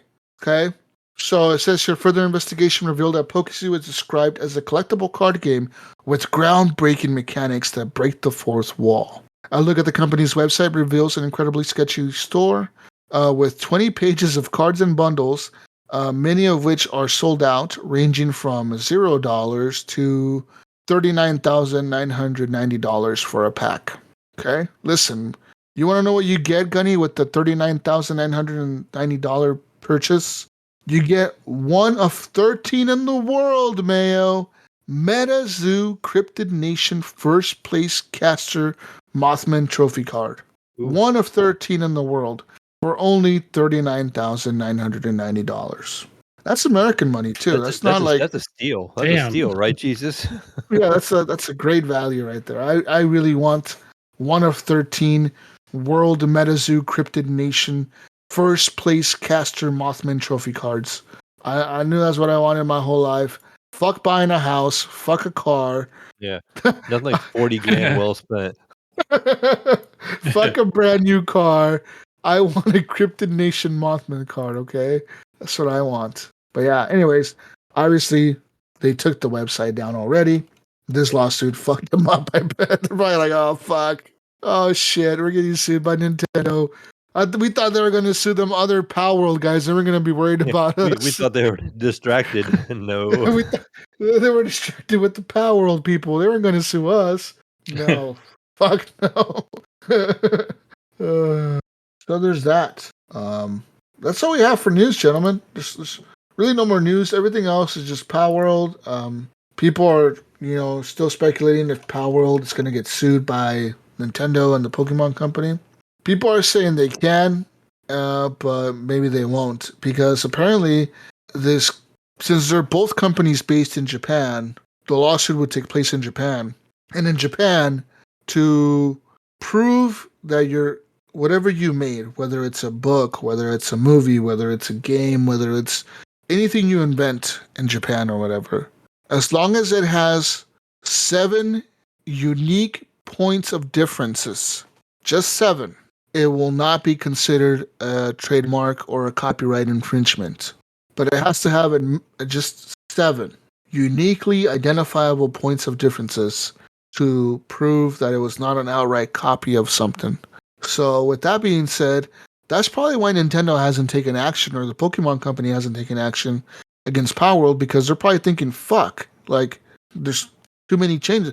They probably got exactly 7 points of differences. Or like, 6. Yeah, they have 6. Like, right on this. They have 7. God damn it, they got 7. They're right there. Fuck. Jesus, I was thinking too, and maybe I'm just overthinking it too, is I feel like if Nintendo did take action, it almost looks bad on them. I think they would have had to done it earlier. It would have happened earlier. Big yeah, and so popular maybe the first week. Now. I think If Nintendo goes after them now and takes Power the backlash, down, the backlash of people that were going to lose their game, and a lot of people are going to be unhappy with Nintendo. I think Nintendo my God. I You know think what I that you're mean? thinking. I think you're right. I think Power World knows that too. I think they're like, yeah, well, fuck. If they take us down, I think it's we too shut late. we shut Yeah, the game down. Everyone's gonna be pissed. People because are gonna be it's too big pissed. already. Too many people got it, and too many people were playing it to where You're right. If they would have done it right away, like when it hit, They like would have. I think they as would soon have done as it right away. as soon as it hit 1 million Week. players, as soon as it hit 1 million copies sold, I would have been filing a lawsuit. I would have been. I don't care if we're gonna lose. We're gonna file this lawsuit right now. Right now, we're doing it. Fuck it. We gotta stop them from it's selling more of this game. Like, it makes them look like bad that, now. because now you have to. You have to do it right away. Because if you don't do it right away, you're right, Mayo. They've built too much goodwill that now if you do it, you're gonna have a big backlash. Not And I just think from Power World, because Power World has money now to defend themselves, but from the gaming community. The gaming community is gonna be fucking livid. They're gonna be pissed, and they will rally against Nintendo. And Nintendo will probably inevitably they will just back down anyways. You know, they'd probably just back So down anyways. right. and So I think Power World. they're like Pokemon would struggle big time. I feel like They Nintendo would would. make. I would feel bad for the first Pokemon game if they shut Power World down. The first time Nintendo released a Pokemon game, It you would know that fucking things would flop. just it's gonna flop big time. It would get But bad reviews probably. It'll probably get yeah, reviewed negatively. It would I be think all kinds of shit. the best route I feel like I think they could take is learn from what Power World did to the Pokemon type of game and build on it. Because like Pokemon's I still say popular. I say Well, they the I don't are. think best it's I'm gonna route. sure hurt. they are. Yeah. Listen, no. I say the best route Pokemon takes is they buy Power World. They buy them. Yeah, I think Microsoft is gonna buy them. Why I not? think. Yeah, they just I buy listen. everything. Yeah. I think if I was, Sony. Sony should take listen, it. Go ahead, Sony. if I was the Pokemon company, Embracer Group kid in no, here. listen, if I was Nintendo, I would just offer them money. I'd be like, okay, guys, how much do you want for your company? Do you want $1 billion? Do you want $2 billion? I'll pay you that much right now if you sell us all the rights to Power World right now. It'll be like a We'll keep Minecraft it. situation. Well, no, listen. But this would be smart for Nintendo because this would be their first big game on PC, and this will expand their catalog to not just being on a Nintendo console. Yes, they like exclusives, but Nintendo isn't stupid. They know the world is changing, and they know that they have to change with it. Think about it. They buy Power World. Listen, they buy Power World, keep the same developers on, say, look, we'll buy Power World, we'll let the CEO stay in power. You will get to have your creative decisions on the game. We will not step in. We will not make you do anything that we don't want you to do. And you can use real Pokemon in your game. I was gonna say, yeah, you could put real stuff you in can you can keep your pals, keep your characters, but introduce Pokemon to your game. That's all we ask you to do. Just We'll have a add battle on royale with Pokemon. pals versus Pokemon. No, not even that. Just keep the same fucking game, the exact same game, but add Pokemon to it. Add the original Pokemon, the original 150 Pokemon. Add those motherfuckers into the game, and then keep it on the same platforms as on right now, but also bring it to the Switch. And boom, dude, right there, that would show goodwill on Nintendo's part. It would fucking make the fans super happy because now you have Nintendo on board. People love Nintendo. People love Pokemon. And third, this is a big win for Nintendo because guess what now? Now we can say we're a multi-platform company and this is our first multi-platform game. And now we have a revenue coming in from not just our consoles and our users. We have money coming in from everyone. From mobile through Pokemon Go, we have money coming in from the Steam people. We have money coming in from the Xbox people. And we have money coming in from the PlayStation people when it comes to PlayStation. That would be a huge fucking win. I think, in all honesty, Nintendo and the Pokemon company should team up and they say, you know what, we're going to buy these motherfuckers out. How much do you think Power World CEO would take to sell his company? That's the other question too: is would they be willing to sell with the growth and popularity $1 billion. they had? You $1 think billion. $1 billion is enough? Yes, maybe not enough, but I'm gonna go low on it and just say a $1 small billion. team, right? Yeah, It was a Yeah, very it's, small I team. mean, what's Pocket Pair? yeah. They've got like 4 or 5 Uh, games under their belts, right? They got one game, Craftopia, which was a game on early access that. So I'm looking here. Pocket. See, that'll work great coming out. You got the Switch 2 coming out.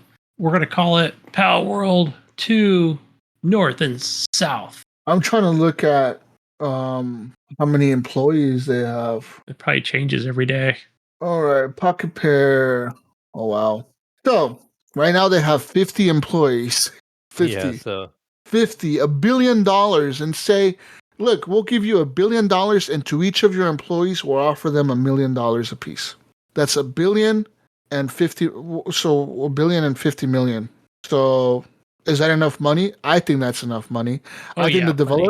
I think the developers will be happy. They're getting each $1 million. CEO gets $1 billion. You can fucking continue. And they say, we're not stepping in. All we're asking is that we let you bring our team, some of our team in. We'll bring some of our artists over and some of our engineers and shit. And we're going to add Pokemon to it. That would be fucking genius. I'd rather have Nintendo buy this company than Xbox buy this company. Because I want to see Pokemon in Power World. I want to see Pikachu with the gun. You can do that with mods, man. Just get on your Nexus mods and add Pokemon. They're suing all the modders right now. They're suing them. They're saying, shut up, we're gonna fucking sue you. If you make a mod for fucking Pikachu or any kind of Pokemon in this game, we will fucking shut your mod down and we're gonna sue you. So think about it, man. Wouldn't that be smart? That would be like the genius move for Nintendo. Because then the story goes from the following. The story goes from, oh, are the Nintendo lawyers and the Nintendo ninjas going to show up and sue these guys? No. Nintendo ninjas didn't show up to fuck you up. Nintendo ninjas showed up to offer you protection. They offered protection. Listen, Nintendo Samurai and Nintendo Ninja showed up with the Emperor, and they said, look, man, we understand you are different than us, but we want you to be our brothers. Join us, and let's bring our companies together. Look at this suitcase full of money. What do you say? And then that flips the script. Now Nintendo goes from being, oh, this shitty company that doesn't know what to do with Pokemon to, oh, Nintendo's the best because they brought Pokemon to Power World. They're the best. Pokemon is the best franchise ever. Think about the flip of that, dude. That would fucking... I would be pissed if Nintendo doesn't put Power World 2 exclusive on the Switch 2. Oh, I would be so upset. I'd be so mad. But why would they need to when they're making all this money off Steam? Why would they need to? They wouldn't need to. And this opens them up for saying, like, you know what? Maybe we should be multi-platform. Maybe we need to switch. Put some of their stuff on mobile. Maybe we need a Switch 2 for our regular hardcore Nintendo people, but maybe we shouldn't put everything on the Switch. We should just put everything on everything. And boom. And then they could start selling the rights to saying, hey, PlayStation, you want Mario on your console? Or Xbox, do you want Mario on your console? Who's going to pay us more money to have the Mario game on their console? Who's going to pay us more money to have the Zelda game on their console? Who's going to pay us the money to have Metroid on their console? Epic will do it. Who's going to pay the most money, Mayo? I think Xbox will probably do it. And then, what does that do for Nintendo? Game Pass? It just generates a fucking money well that will be never ending for them. That is a fucking genius move. I want Nintendo to buy them. I don't want Microsoft to buy them. I don't want Xbox to buy them. I'm tired of Xbox buying shit. Yeah. Now you may argue, oh, well, Jesus, I thought you were an Xbox guy. Look, I am, man. But at a certain point, you need to start to, besides all this bullshit, all this hype up crap about, oh, Xbox bought Activision, Xbox bought these guys, Xbox bought these guys, Xbox. Okay, how many acquisitions has Xbox done in the last 4 years, Gunny? You know what, Jesus, it doesn't matter. When you see Sarah Bond with a cool jacket, come on. No, fuck Sarah Bond. I want Phil Spencer out there, but listen, man. Listen. How many acquisitions have they done in the last 4 years? And how many hit games have they released in the last 4 years that are made by Microsoft, published by Microsoft, under a Microsoft studio, that it's a hit game, that does very well, that has no issues, that it's a perfect fucking game? All right, many? Jesus, you ready? You ready for the list? All right, here it is. Yeah, they've done none. Starfield was supposed to be their big fucking game, their huge console killer for the PlayStation. They were going to sell all the Xboxes out because of fucking Starfield. And they couldn't, them fucking idiots were too stupid to even make an exclusive console. They could have, that fucking skin wrap cardboard crap that they sold on their website to wrap around your console, they could have easily painted Xboxes to look like that. They could have said, hey, look, we're releasing a fucking special edition Xbox. This motherfucker looks this fucking cool. And you're going to get Starfield with it. And you're going to have some cool skins with your character with this shit. And no, they didn't even do that. Because you could tell their fucking expectation of Starfield wasn't our expectation of Starfield. And they fucked it up. And now they're playing the whole, Bethesda's so great. We're doing over 100 fixes on our next big patch. No. Maybe you should have done over 100 fixes before you fucking released the goddamn game. that wouldn't be the Bethesda way, though. After you delayed it for a year, and then you delayed it for 6 more months, because the game originally was supposed to be out in March, and then they delayed it again till fucking August or September. So tell me, we gave them the leniency, we gave them the fucking rope, and we said, all right, guys, all right, yeah, you just got bought out. Okay, we'll give you extra time. Yeah, we'd rather have a good game than a broken game. And then what comes out? A fucking game that's buggy, a game that's kind of fucking half-ass baked. Fucking characters aren't the greatest. Story kind of sucks. Story isn't as immersive as other games that we've seen come out from other developers. And then Bethesda's now playing catch-up. And Microsoft, everyone's talking about Microsoft buying Palworld. For what? So they can fuck that up too? So they can fucking turn around and give them some bullshit fucking deadline and fuck it all up, dude? No way, man. Like, get the fuck out of here. I don't want Microsoft buying more shit till they start proving that the shit they buy is good for them to own, because recently they haven't really done shit with the studios they have. I think they just bought Call of Duty, man. Let's see what they do with the next one. But I guess that wouldn't be like a new IP. I'll give them a pass on this next Call of Duty because they just bought it and it's already been in development. But the one next year, coming in 2025, yeah, that will be all on Microsoft. We'll see if they fuck that up. But you understand what I'm saying, Mayo? Like, we've seen all these acquisitions, and we haven't seen them deliver from these acquisitions. This would be like a basketball team or a baseball team or a football team going out, Mayo, and fucking trading for all the best star players on every other fucking team, and then you go bring them out of your team, Gunny, and you don't even make it to the playoffs. You don't even make it to the playoffs. You know. I mean, the games are coming, and it still takes time, but yeah, we need some hits now. Big time. This is the year. Like, we start needing, and I think we will. I think we will see some coming out. Hopefully, we'll see it with Hellblade's coming out. I was excited for Hellblade, and then the more I see, I'm just like, now I'm less excited for it, and I'm more excited for like Indiana Jones and stuff. Yeah, so, that looks cool. From Bethesda Machine Games. That little that game, it looks like Civilization looks cool. Like, they have some other games that look cool coming out, as long as they deliver, But is that? Yeah, it looks like they've given. Gears looks like it's been taking a rest for a while because they just keep making the same game over and over with a new story, right? So that same formula. Yeah, we just, in general, the industry, I was thinking about that today. Like, we keep seeing things on layoffs and layoffs and layoffs. All these studios are all these layoffs, like 30 people or 30% or 100 layoffs or whatever. And there's like so many games that aren't out. Like, the market just feels like it's just waiting for like big games. That's why Palworld, I think, is doing so well. People are waiting on something to play right now. And there's all these, there's all this, the whole industry is like laying everybody off. So I've seen it even outside of the gaming industry. Does that mean the games are going to be made and they're going to be coming out, or that means we're just going to have to wait even longer? Well, we heard that. We heard already from that Embracer Group layoff, that Eidos Montreal. They said they canceled their game. Yeah.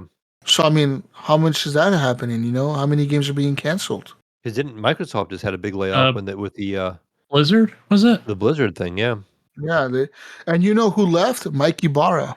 Mm-hmm. Mike Ibarra, the head of Blizzard Studios, he was like, was he like the creative director or something he was like one of the executives, like one of the major executives for Blizzard.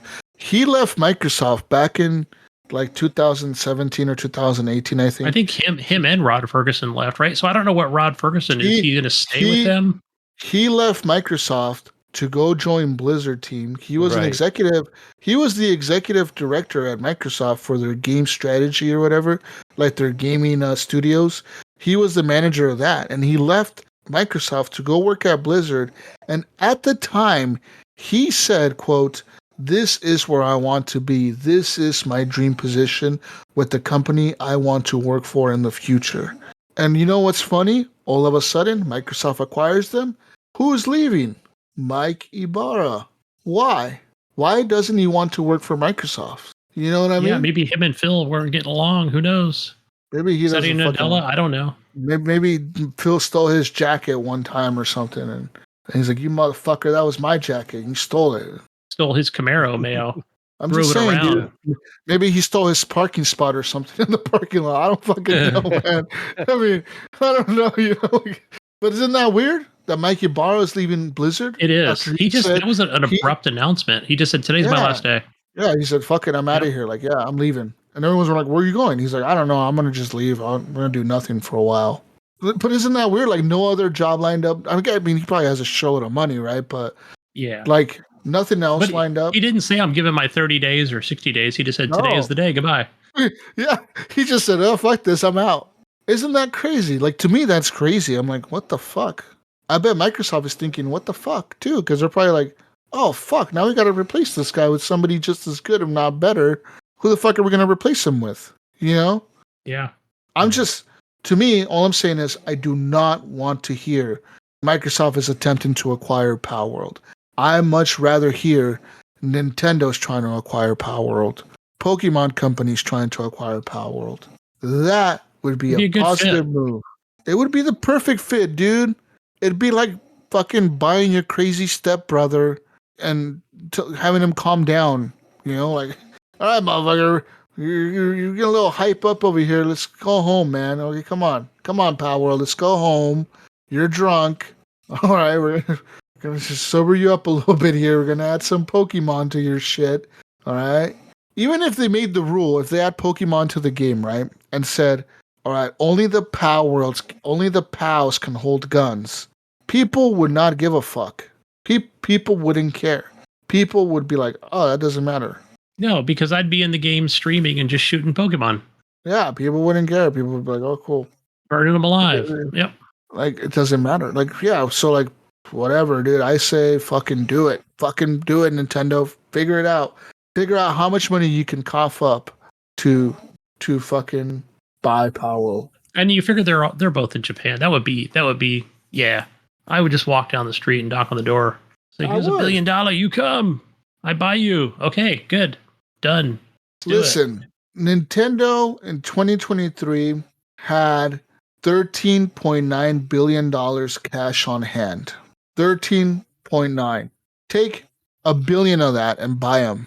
Yeah. Easy. I think you could do it. Easy. And you tell me what, dude. In a year, that 12 billion cash on hand is going to turn to fucking, it'll turn to fucking 18 billion. Easy. You're going to triple your investment so fast, dude. Because I'm sure, Jesus, in reality, I mean, even what you suggest is a reality, and where, I mean, we kept mentioning layoffs at Embracer Group, right? And, you know, we know Tencent and how much money they have, because I'm sure they've already been knocking on the door, but Nintendo needs to be contacting those guys. Like, that's who we want to see buy this company, if it's going to be bought at all. Nintendo is the perfect fit. They already know how to make this game. They have made Pokemon. They know what to do. They know to say, we know how to make these games. We've made Pokemon, man. You guys obviously know how to make a good game too. Open world, right? Survival craft. Let's go. Yeah. Put our shit together. Peanut butter and chocolate, man. It's peanut butter and jelly right there, dude. Just put them together, man. Fucking put them together, dude. Like, it's gonna work perfect, dude. It's gonna work. Just fucking do it. God damn it. Fuck. Someone email, I'm gonna email Nintendo. I'm telling you, man, y'all need to buy Power World, like, right now. Right now, before it gets too big. Just fucking offer them the money. Just literally go down the street and say, hey, look, $1 billion right now. We'll do it right now. $1 billion. We'll just buy you out. We're not going to shut it down, because that's the first thing the CEO is going to think, well, you guys are going to shut it down if you buy it. No. We're not going to shut it down. We'll keep it. All we're asking you to do is add Pokemon to your game. And you'll do it legally, because we'll be a part of our company. And you won't have any issues. No legality issues. You don't need fucking modders doing it. We'll even add an Ash Ketchum fucking character to it. Now Ash will be a playable character. We don't give a fuck. We'll add all the Pokemon characters to be playable characters. Fuck, how hard is that, dude? That's the way I would go about it. If I was Nintendo, instead of trying to sue them and figure out, if I was talking to my lawyers as Nintendo, I wouldn't be asking them, how can we sue these guys? I'd be asking them, how much money is it going to take for me to buy them? That's the route they should be going, and that's the route they should be trying to explore. And before Microsoft tries to offer them money. Yeah. Because what if Microsoft offers them money first? Say Microsoft goes at them with the deal for $1 billion. Then what? Microsoft's willing to spend up to $70 billion for a fucking company. We've seen that. So as Nintendo, you got to be a step ahead of them and offer them the money first. Because now if they both offer them money, then you're going to be in a bidding war with Microsoft. And Microsoft could outbid you no matter what. Correct, It depends how much money Microsoft is willing to spend on it. But they technically could outbid you. You know that, and you know that as a company. You're like, all right, fuck. They make the first move at $1 billion, and we go to them at $1.5 billion. Microsoft comes back at $2 billion.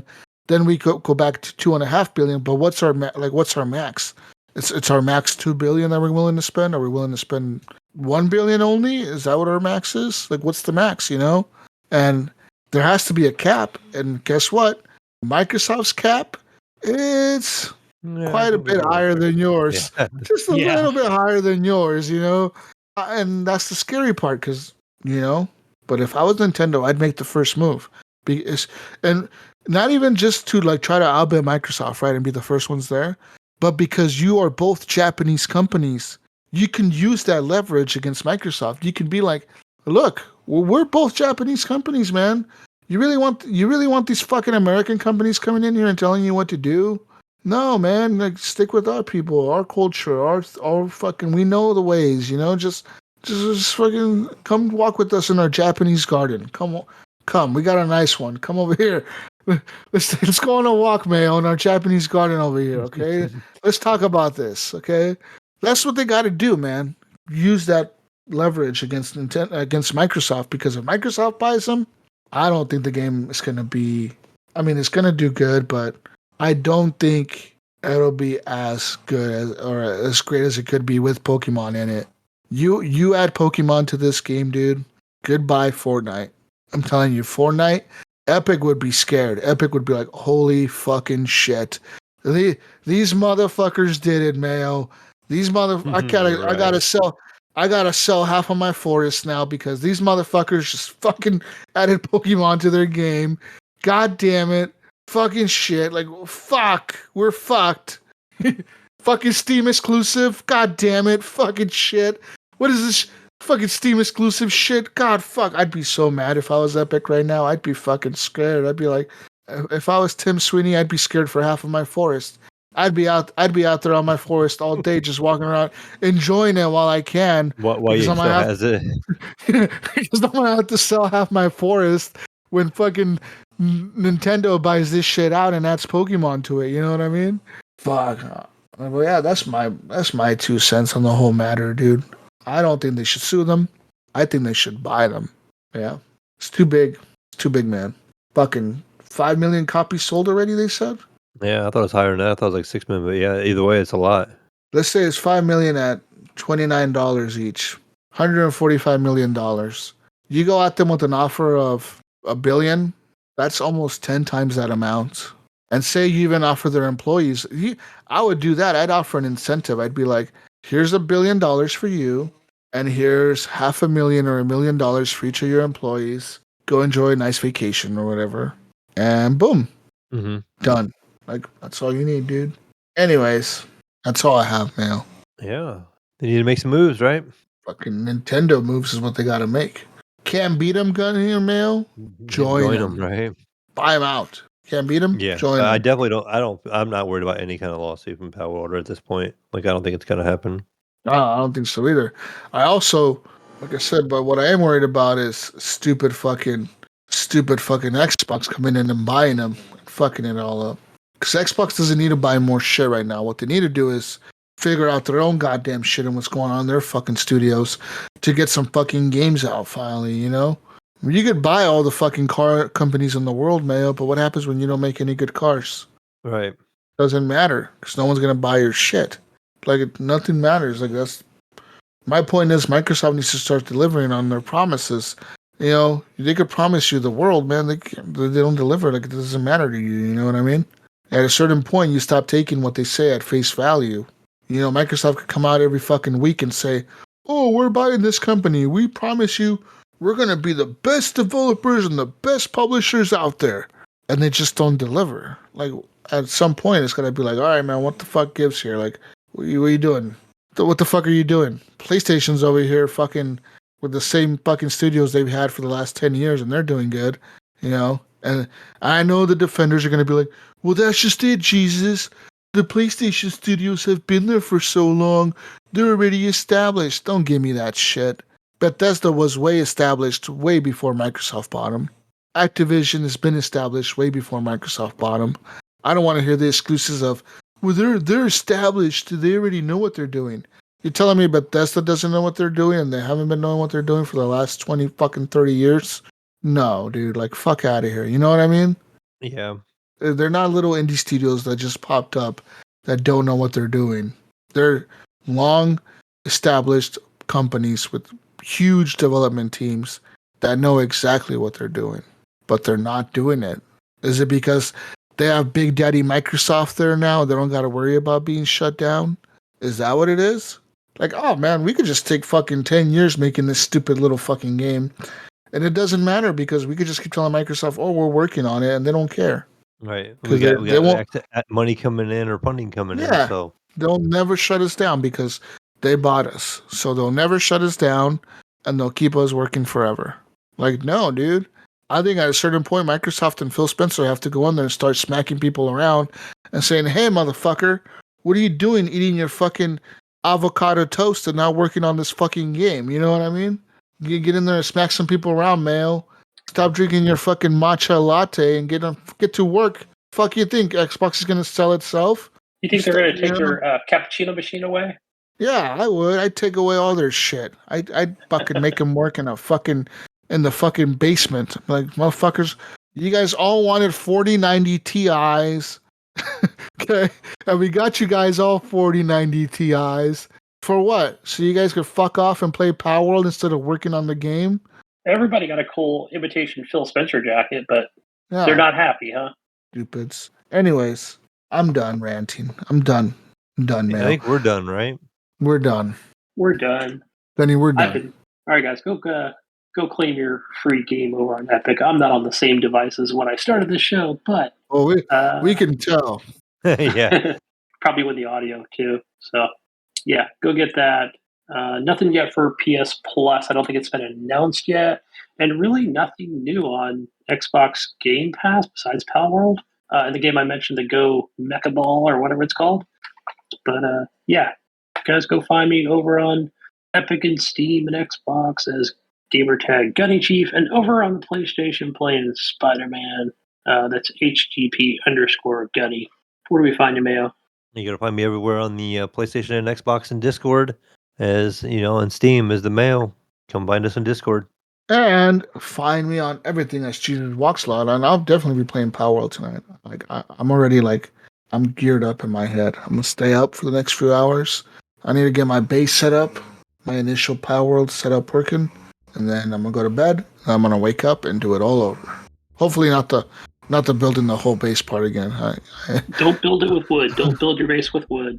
Build a shack like Mayo. Okay, just build a shack. Okay, just the 4 walls and a bed, right, Mayo? Because you can't sleep. It won't let you sleep in a bed without a roof. Oh, Yeah, that I have just a have roof. a little square for a house. Yeah. he lives in an outhouse. That's what I'm gonna do. We'll expand upon my outhouse in future endeavors, but you're right, Mayo. I don't need a big house. I gotta have that wood for crafting. Yeah, I'll be out catching pals. Soon could be pokies if Nintendo bought them.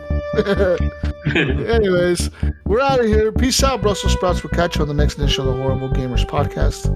Goodbye. Have a good day. Whatever you're doing. Enjoy Power World if you're playing Good morning. Goodbye. Bye. See ya.